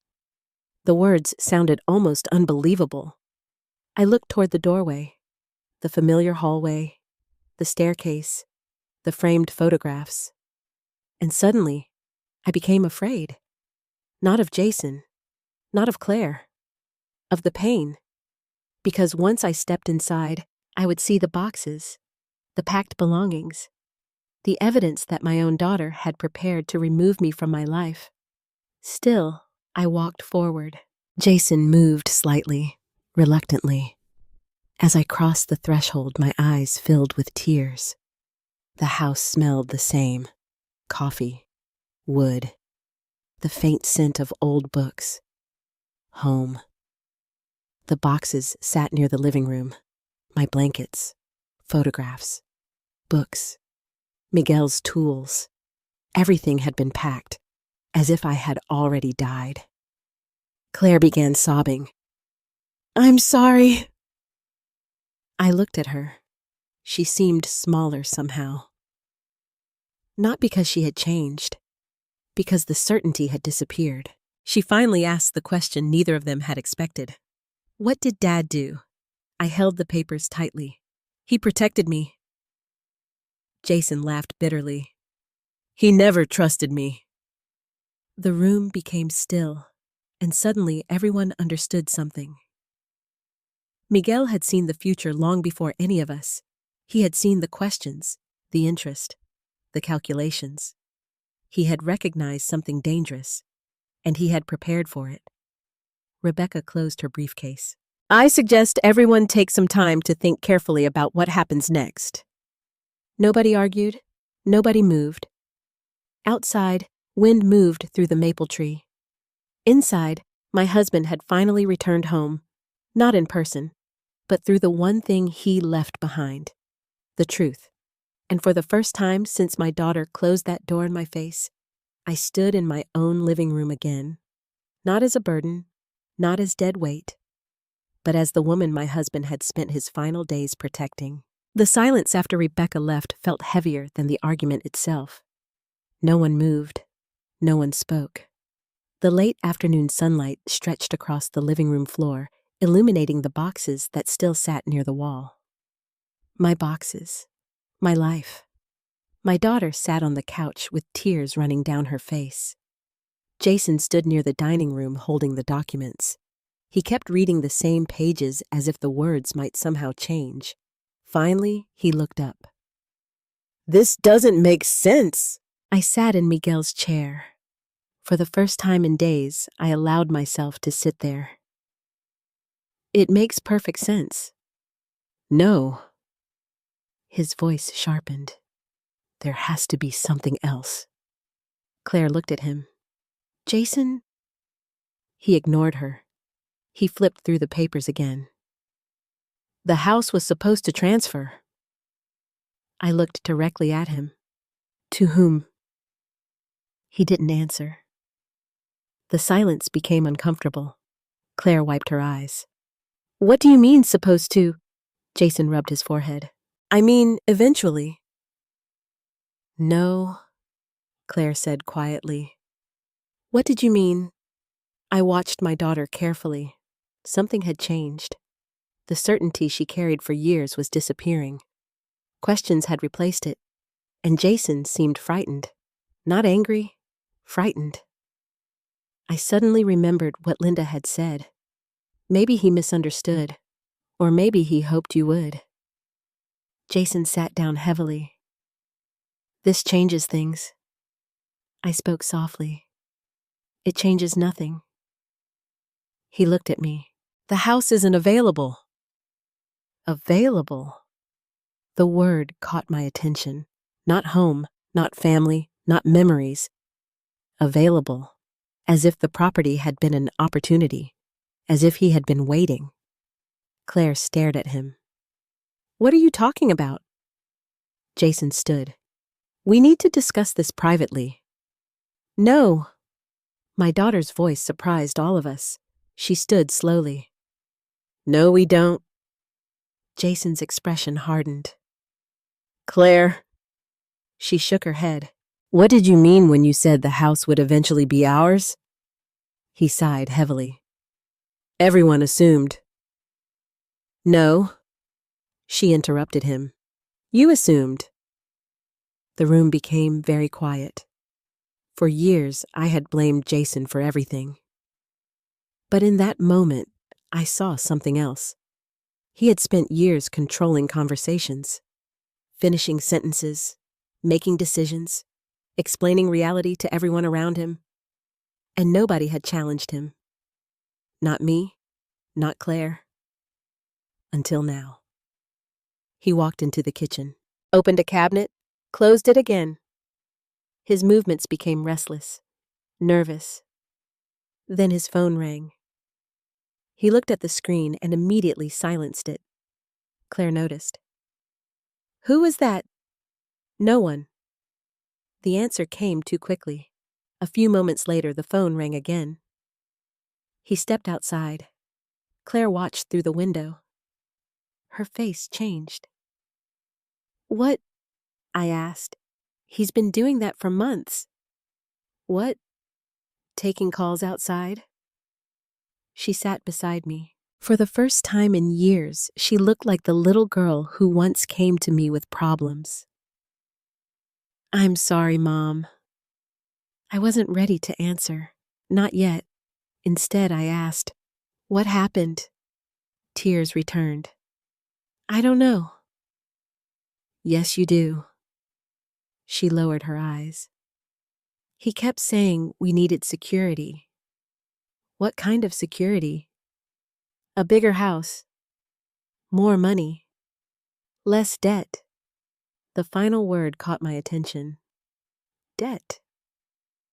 I looked at her. "What debt?" She froze, immediately. as if she had revealed something accidentally. Claire? She wiped her eyes. Jason's business lost money. When? Last year. How much? She hesitated. I don't know exactly. That frightened me. Married people usually know, at least approximately. I thought things were getting better.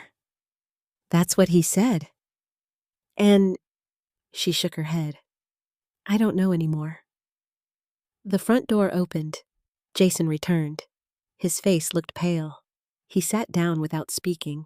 Finally, I asked, "Are you having financial problems?" He immediately answered, "No." Claire looked at him. "Then what about the loans?" His head turned sharply. "Claire." "What loans?" He stood again. "Not now." "When?" His breathing became heavier. I said not now. For the first time since meeting him, I saw the mask begin to crack. The calm voice, the confidence, the certainty. All of it was disappearing. Claire stood. "How much debt do we have?" "That's private. We're married." He didn't answer. She looked at me. "Mom, I didn't know." I wanted to believe her. Part of me already did, but another part still remembered standing in the rain. The changed locks, the silence, the boxes. Jason walked toward his briefcase. He removed several folders. Papers spilled onto the dining table. Bank statements, credit cards, loan notices. For a moment, nobody moved. Claire stepped forward. "What is this?" He remained silent. She picked up one statement. Another. Her face turned pale. "Jason." The number itself meant little to me, but the expression on my daughter's face told me enough. The debt was enormous. She looked up. "Why didn't you tell me?" He rubbed his face. "I was fixing it." "How?" No answer. She looked at another document. There was an application, a refinancing inquiry, property information, my address, my house. My breathing stopped. "Jason?" He looked at me. "Why is my address here?" Silence, the longest silence of all. Claire read the page. Her hands began shaking. "Jason." He said nothing. She read further.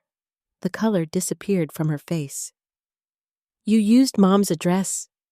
I was exploring options." "What options?" He finally exploded.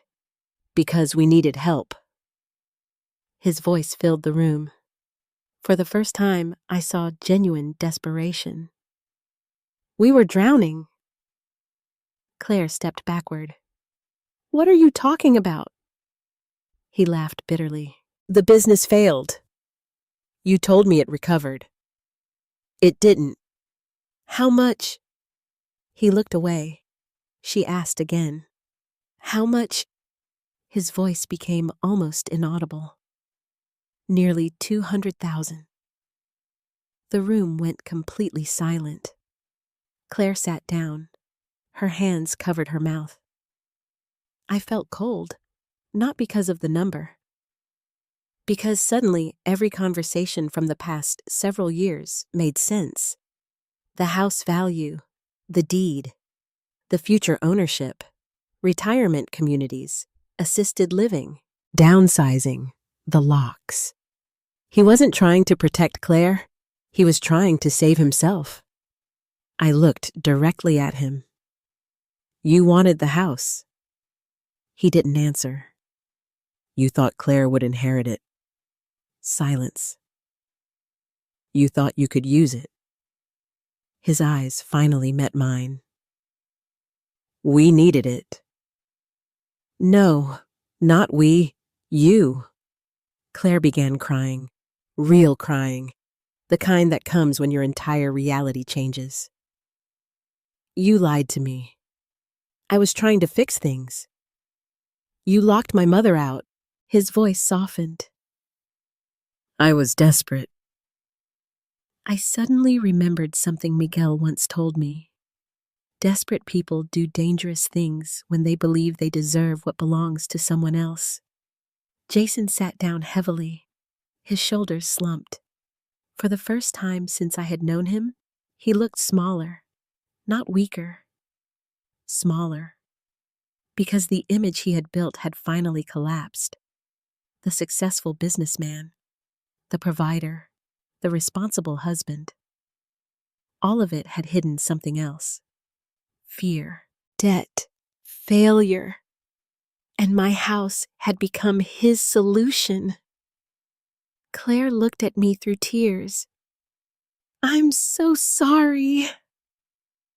I still couldn't answer.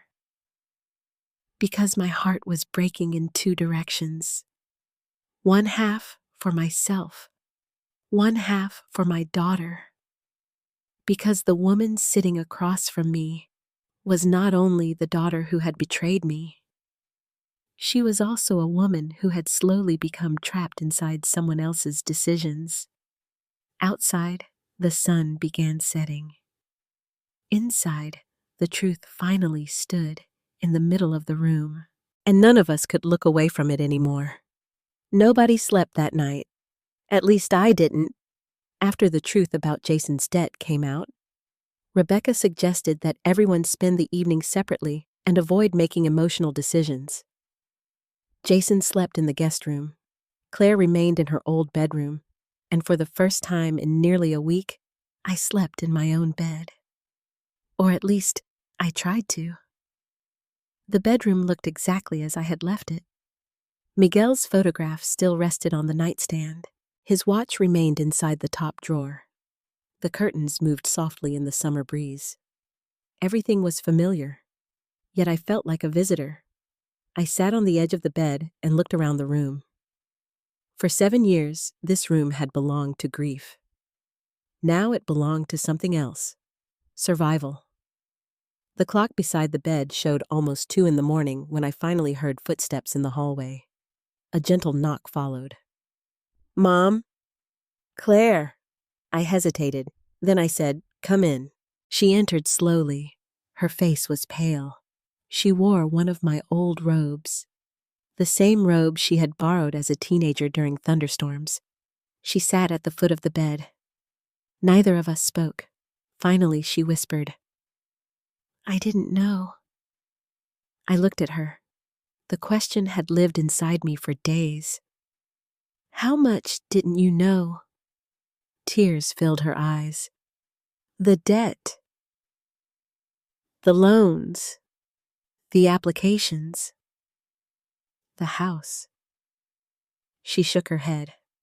I knew we had financial problems. How serious? He always said they were temporary. I remained silent. She continued. The business started losing money about 2 years ago. What business? He invested in a construction company with a friend. And the friend left. The company failed. Jason borrowed money.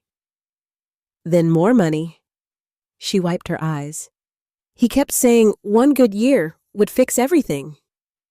I thought about Jason, about his confidence, his certainty. Sometimes people who fear failure become experts at pretending. Did he ever tell you that the house would belong to you? She nodded slowly. He said Dad probably left it to me. What did you say? I told him I didn't care. Her voice broke.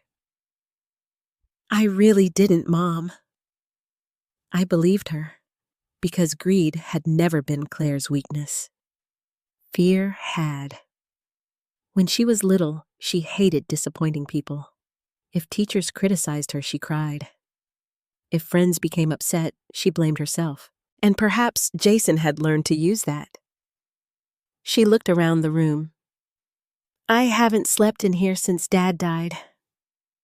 Neither had I. She walked toward Miguel's photograph. I miss him. So do I. She picked up the frame.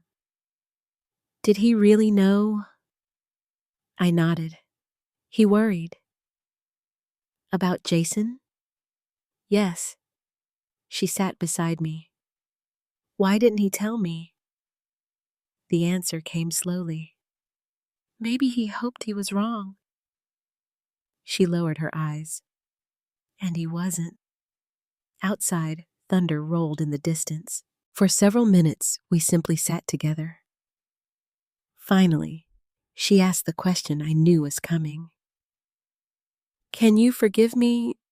My heart hurt, because forgiveness and trust are not the same thing, and because mothers often forgive long before they heal. I don't know yet. She nodded. I deserve that. The next morning, I woke early. The house was quiet. I made coffee.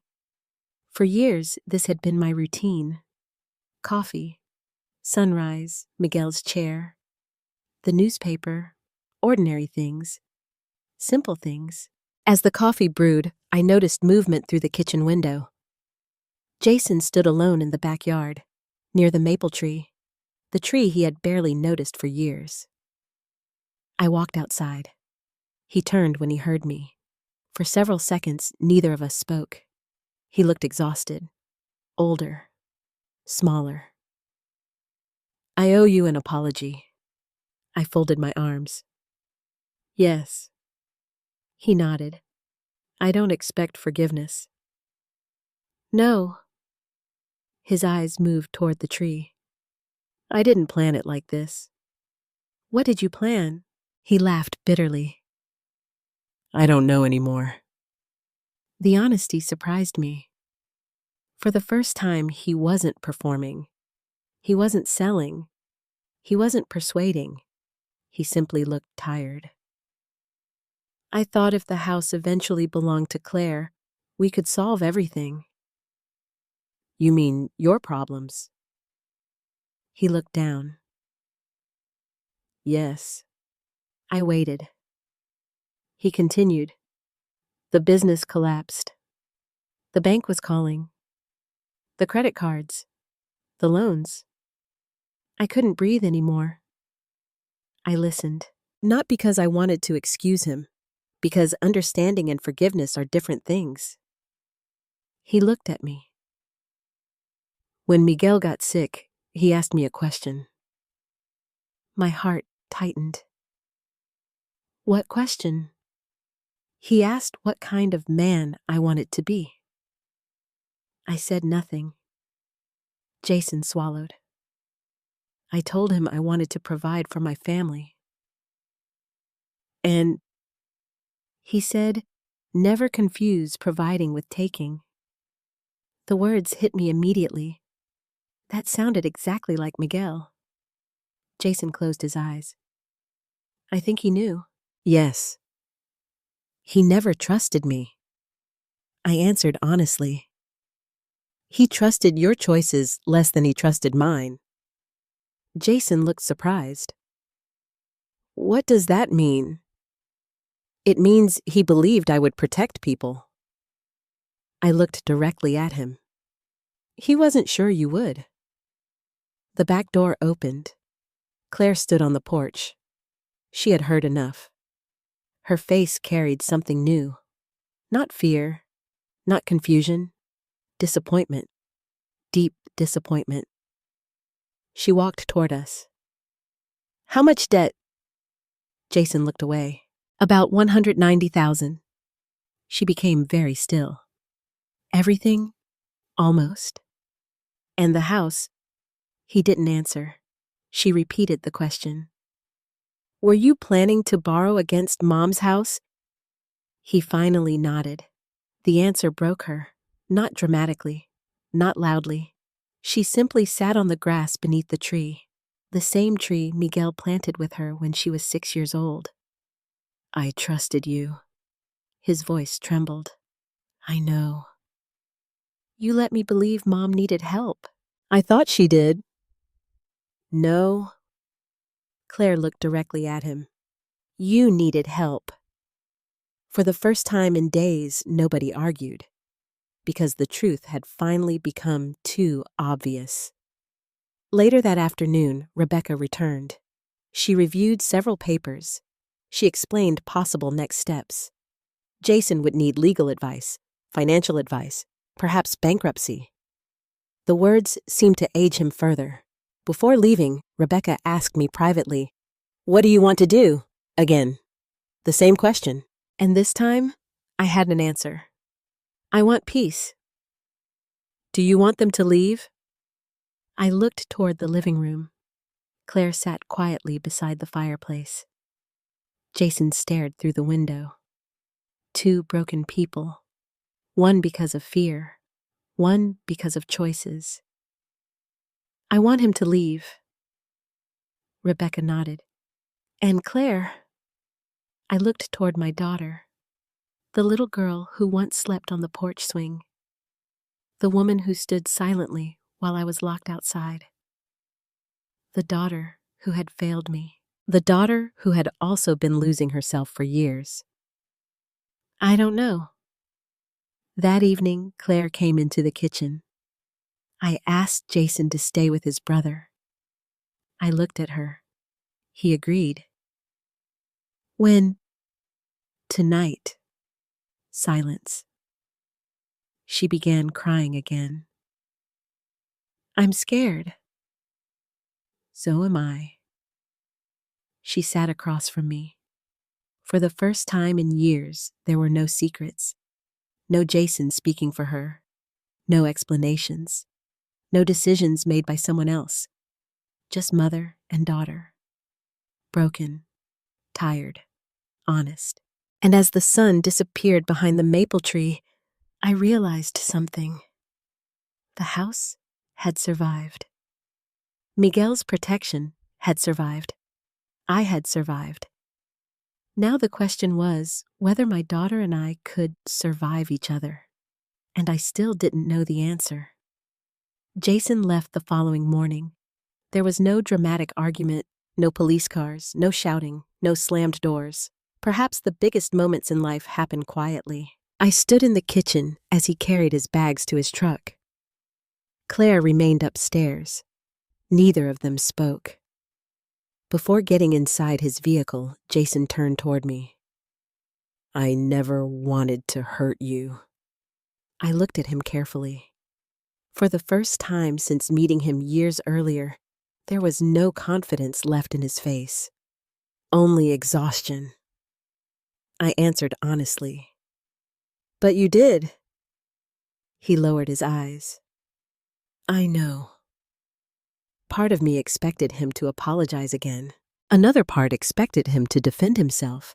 Instead, he simply nodded. Then, he drove away. The sound of his truck disappeared down Maple Ridge Drive, and suddenly, the house became very quiet. Claire came downstairs nearly 20 minutes later. She looked toward the empty driveway. He's gone. Yes. She sat at the kitchen table, the same kitchen table where she once did homework. The same table where Miguel taught her algebra. The same table where she announced she had gotten into college. Now she sat there as a grown woman whose marriage was collapsing. Life has a cruel way of returning us to places where we once felt safe. I don't know what to do. I poured 2 cups of coffee. Neither of us touched them. You don't have to decide today. What if it's over? I thought about that. About marriage. About promises. About mistakes. When people reach my age, they understand something younger people often don't. A marriage doesn't end because of one terrible day. It ends because of hundreds of smaller choices. I don't know if it's over. She looked at me. But something is. She nodded slowly, and both of us understood. Trust. That was what had ended. For the next several days, the house felt strange. Claire stayed in her old bedroom. I remained in mine. We spoke politely, carefully, like two people learning a foreign language. She helped with laundry, cooked dinner, cleaned the kitchen. Small things, normal things. But underneath everything sat the truth. She had stood behind that locked door, and I still couldn't forget it. One afternoon, I found her sitting on the porch swing, the same swing where she had slept during summer nights as a child. She held one of Miguel's old photographs. In it, she was 7 years old, sitting on his shoulders. She looked up when I approached. He really knew. I sat beside her. Yes. Did he tell you he worried about Jason? No. She studied the photograph. He tried to tell me. My heart tightened. What do you mean? She looked toward the yard. About a year before he died, Dad asked me something. What? He asked if I was happy. And I said yes. She laughed softly. I wasn't. That surprised me, because at the time, Claire had seemed happy. New marriage, new home, new plans. What happened? She folded the photograph carefully. Jason always wanted more. More money, more success, more everything. She looked at me. I thought it was ambition. And now, I think it was fear. That sounded true. Fear sometimes dresses itself as ambition, as control, as certainty, as anger. Miguel had recognized it. I had not. Claire wiped her eyes. Dad told me that people who are afraid of losing everything sometimes lose themselves first. I smiled sadly. That sounds like him. She nodded. I didn't understand then. Neither had I. The following week, Claire met Jason for lunch. She didn't tell me beforehand. She simply said she would be gone for a few hours. When she returned, she looked exhausted. I made tea. We sat at the kitchen table. How is he? She stared into her cup. Broken. I said nothing. He admitted everything. My chest tightened. What everything? He used our credit cards. He borrowed against retirement accounts. He lied about the business. She took a deep breath. And he spoke to lenders. I already knew. My address? She nodded. I closed my eyes. He never actually got a loan. No, because he couldn't. She looked at me. If Dad hadn't changed the deed, neither of us finished the sentence, because we both understood. Miguel had protected not only me, perhaps he had protected Claire too. That realization made me unexpectedly emotional. Sometimes love continues working long after the person who gave it is gone. Several days later, Claire asked if we could visit the cemetery. We drove together. For years, I had made that trip alone. Now my daughter walked beside me. She knelt in front of Miguel's headstone. For several minutes, she said nothing. Then she began crying. Not quietly, not carefully. Years of grief seemed to pour out of her. I'm sorry, Dad. The words broke my heart.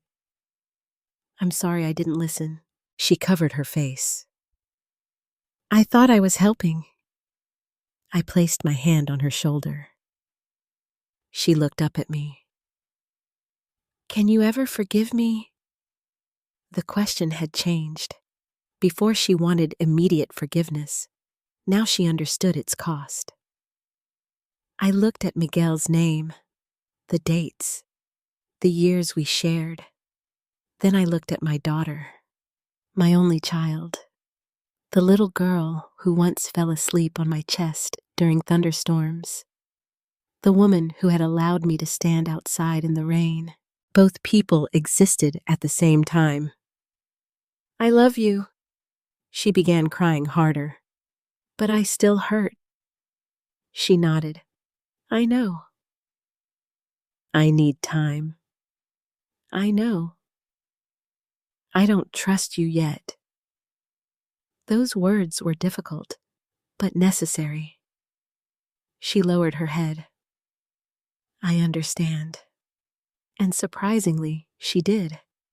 Because true apologies don't demand forgiveness. They accept consequences. On the drive home, neither of us spoke much, but the silence felt different. Not angry, not empty, honest. That evening, I found something on my bedroom dresser. A handwritten note, Claire's handwriting. Mom, I know I don't deserve your trust right now. I know I hurt you in ways I can never fully understand. I stood there and let someone make you feel unwanted in your own home. I will regret that for the rest of my life. I don't expect forgiveness. I don't expect to stay here. I only want the chance to become someone Dad would recognize again. Love, Claire. I read the note 3 times. Then I sat on the edge of my bed.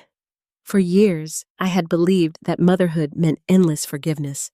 Perhaps I was wrong. Perhaps motherhood also means teaching your children that actions have consequences, even painful ones. Later that night, Claire knocked softly. I found an apartment. I looked up.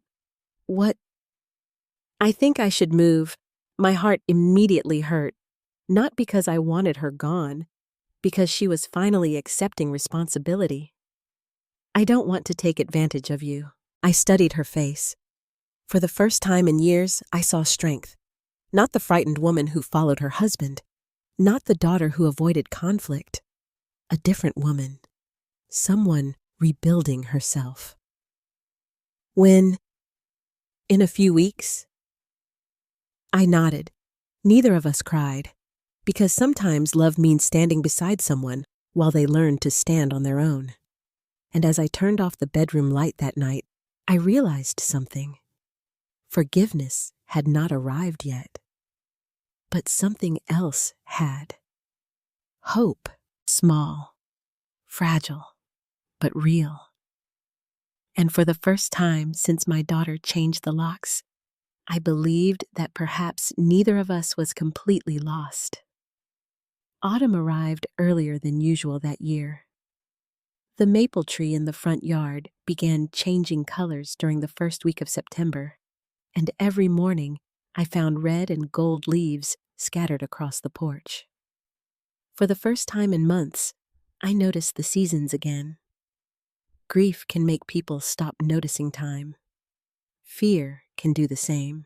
But slowly, quietly, life had begun moving forward. Claire moved into her apartment on a Saturday morning. It was a small 1-bedroom place 15 minutes away. Nothing fancy. 2nd floor, old building, tiny kitchen. When I first saw it, my heart hurt. Not because it was small, because my daughter had never lived alone. First college roommates, then Jason. She looked around the empty apartment carrying 2 boxes. I'll be okay. I wasn't sure whether she was speaking to me or herself.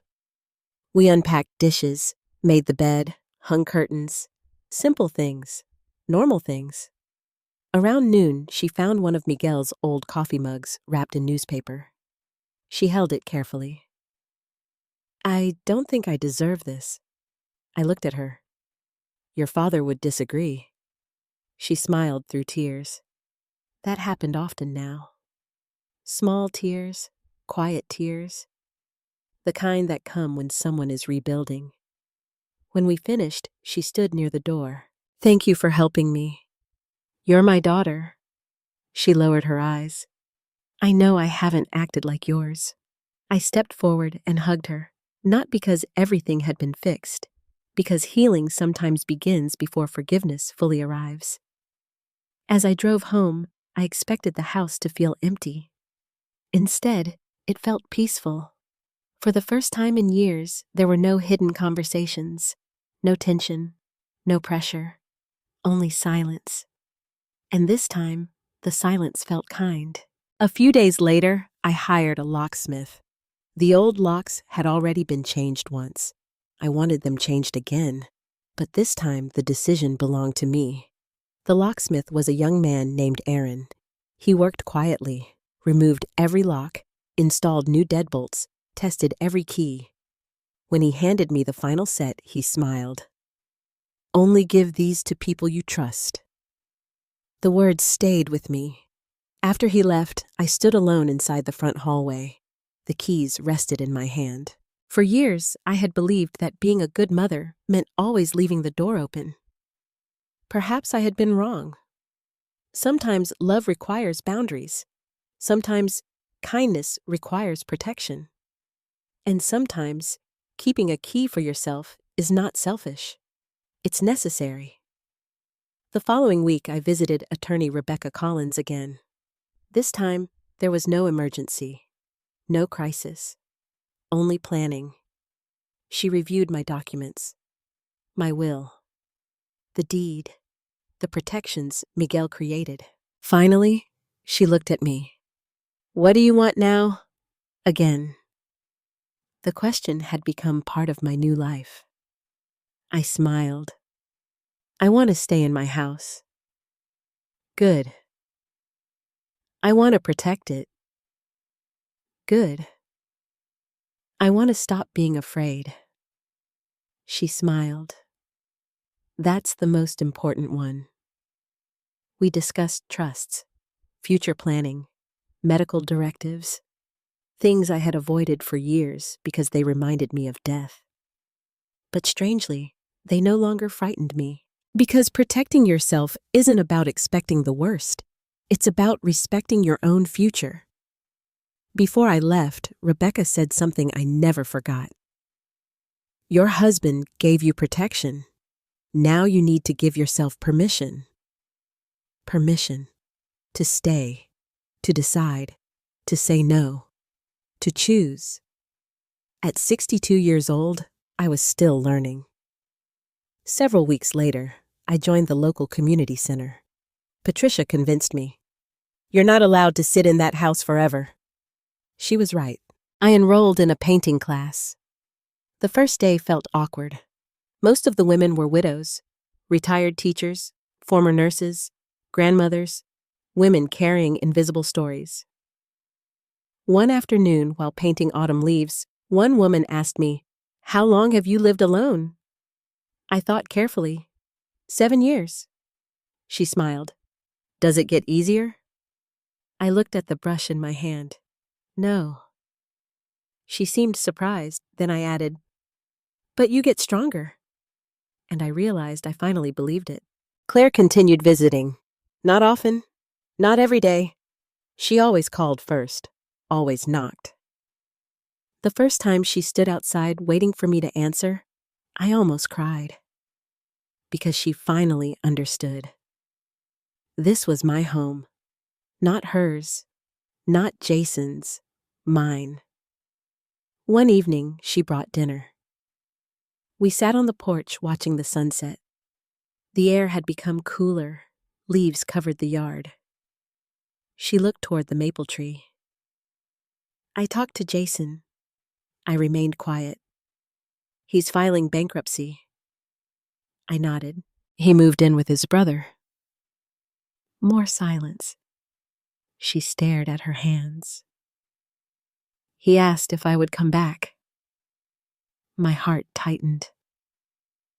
"What did you say?" She took a long breath.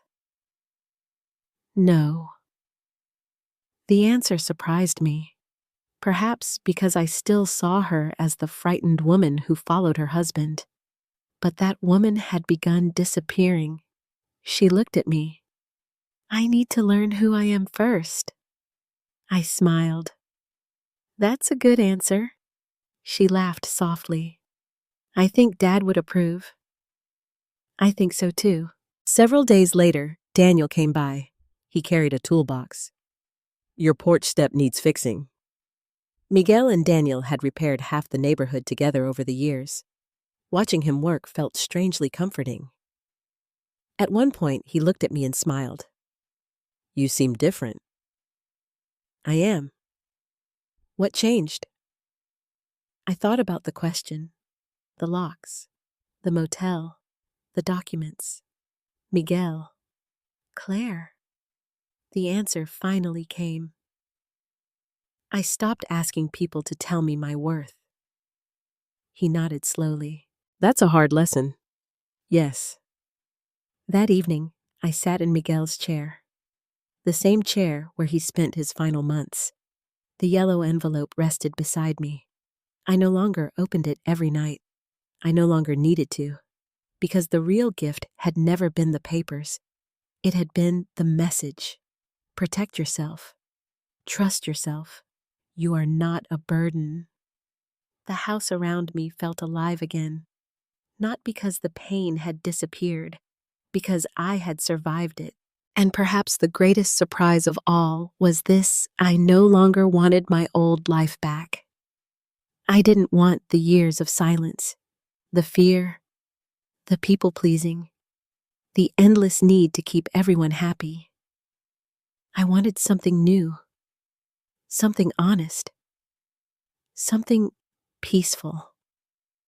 One Sunday afternoon, Claire stood on the porch preparing to leave. She held her keys. I held mine. She looked at me. Mom, yes. Thank you for not giving up on me. I thought about that, about mothers, about daughters, about mistakes. I came very close. Tears filled her eyes. I know. But your father didn't give up on either of us. She smiled. And neither did you. As she drove away, I locked the front door. Not out of fear, not out of anger, simply because it was my door, my house, my decision. And for the first time in many years, I walked through every room, not as a widow, not as a burden, not as someone waiting to be needed, but as Emilia Diaz, a woman who had finally learned that growing older does not mean becoming less valuable. Sometimes it simply means becoming yourself again. Winter arrived quietly that year.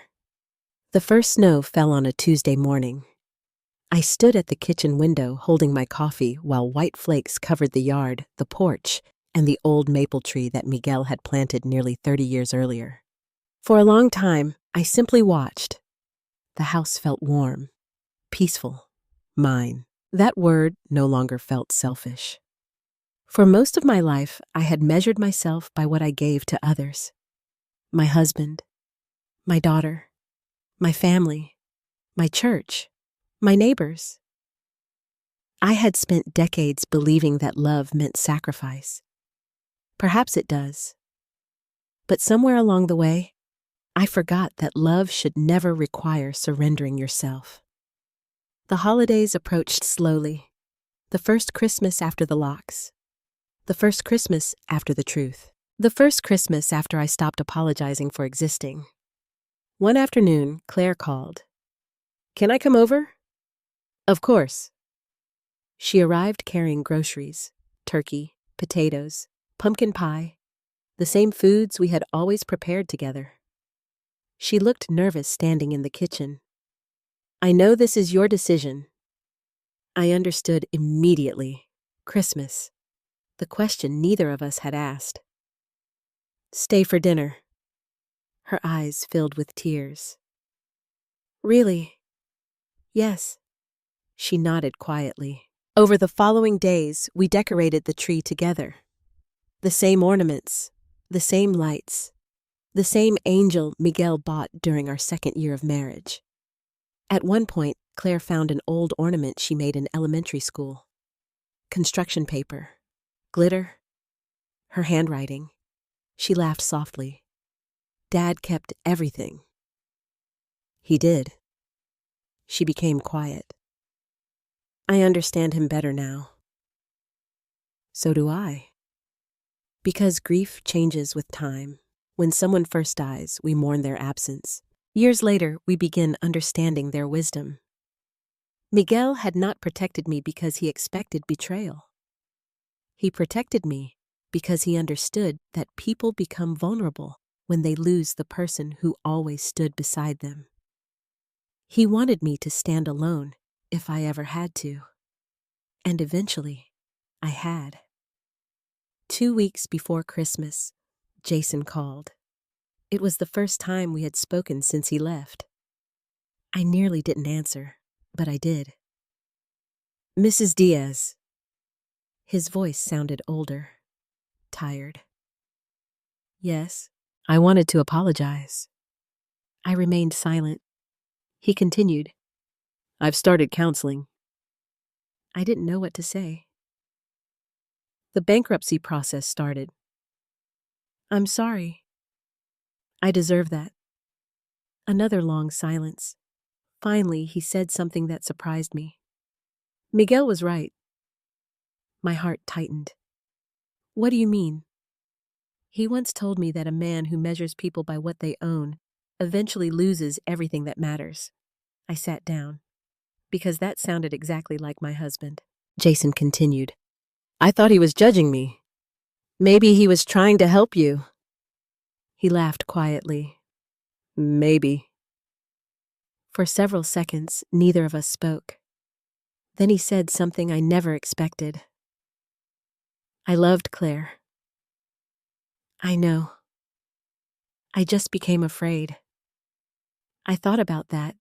Fear, debt, failure, shame. So many tragedies begin there. I hope you get better. Thank you. He hesitated. And thank you for not destroying me.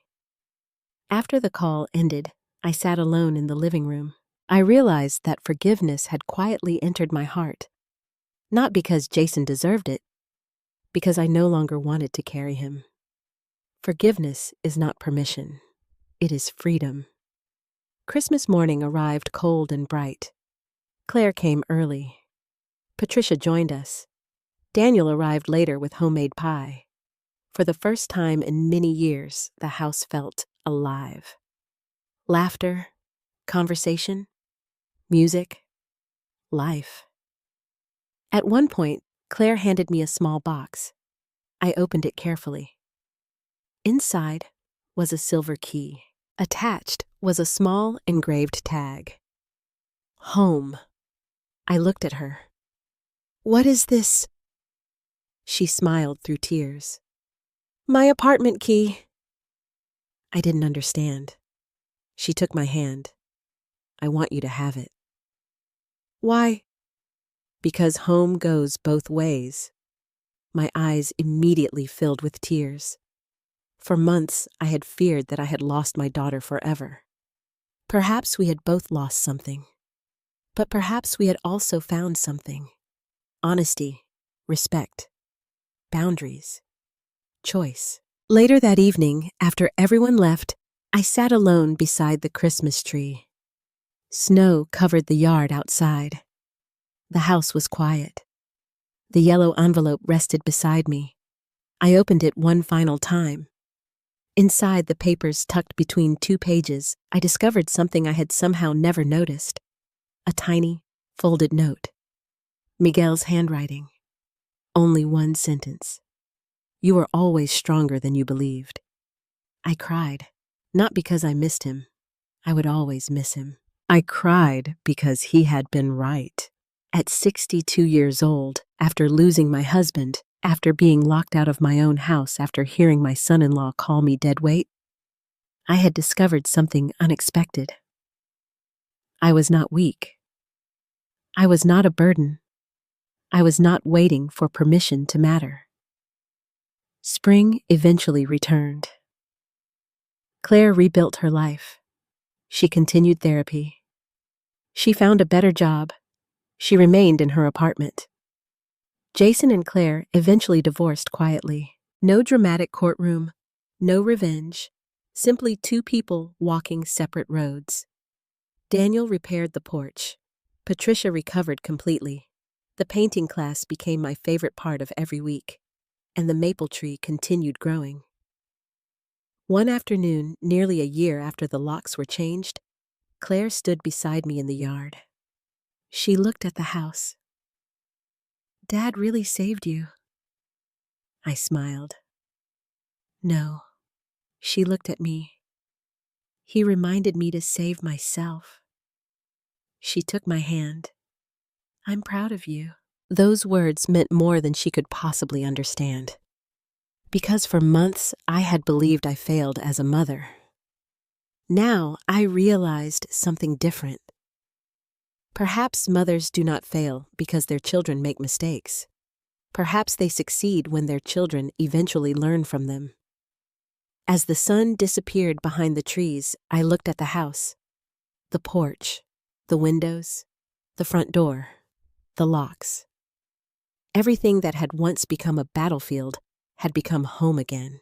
Not because the pain disappeared, not because the memories faded, but because I finally understood what Miguel had been trying to teach me all along. A home is not the place where people allow you to stay. It is the place where you know you belong. And after everything that happened after the rain, the motel, the documents, the betrayal, and the healing, I finally belonged to myself.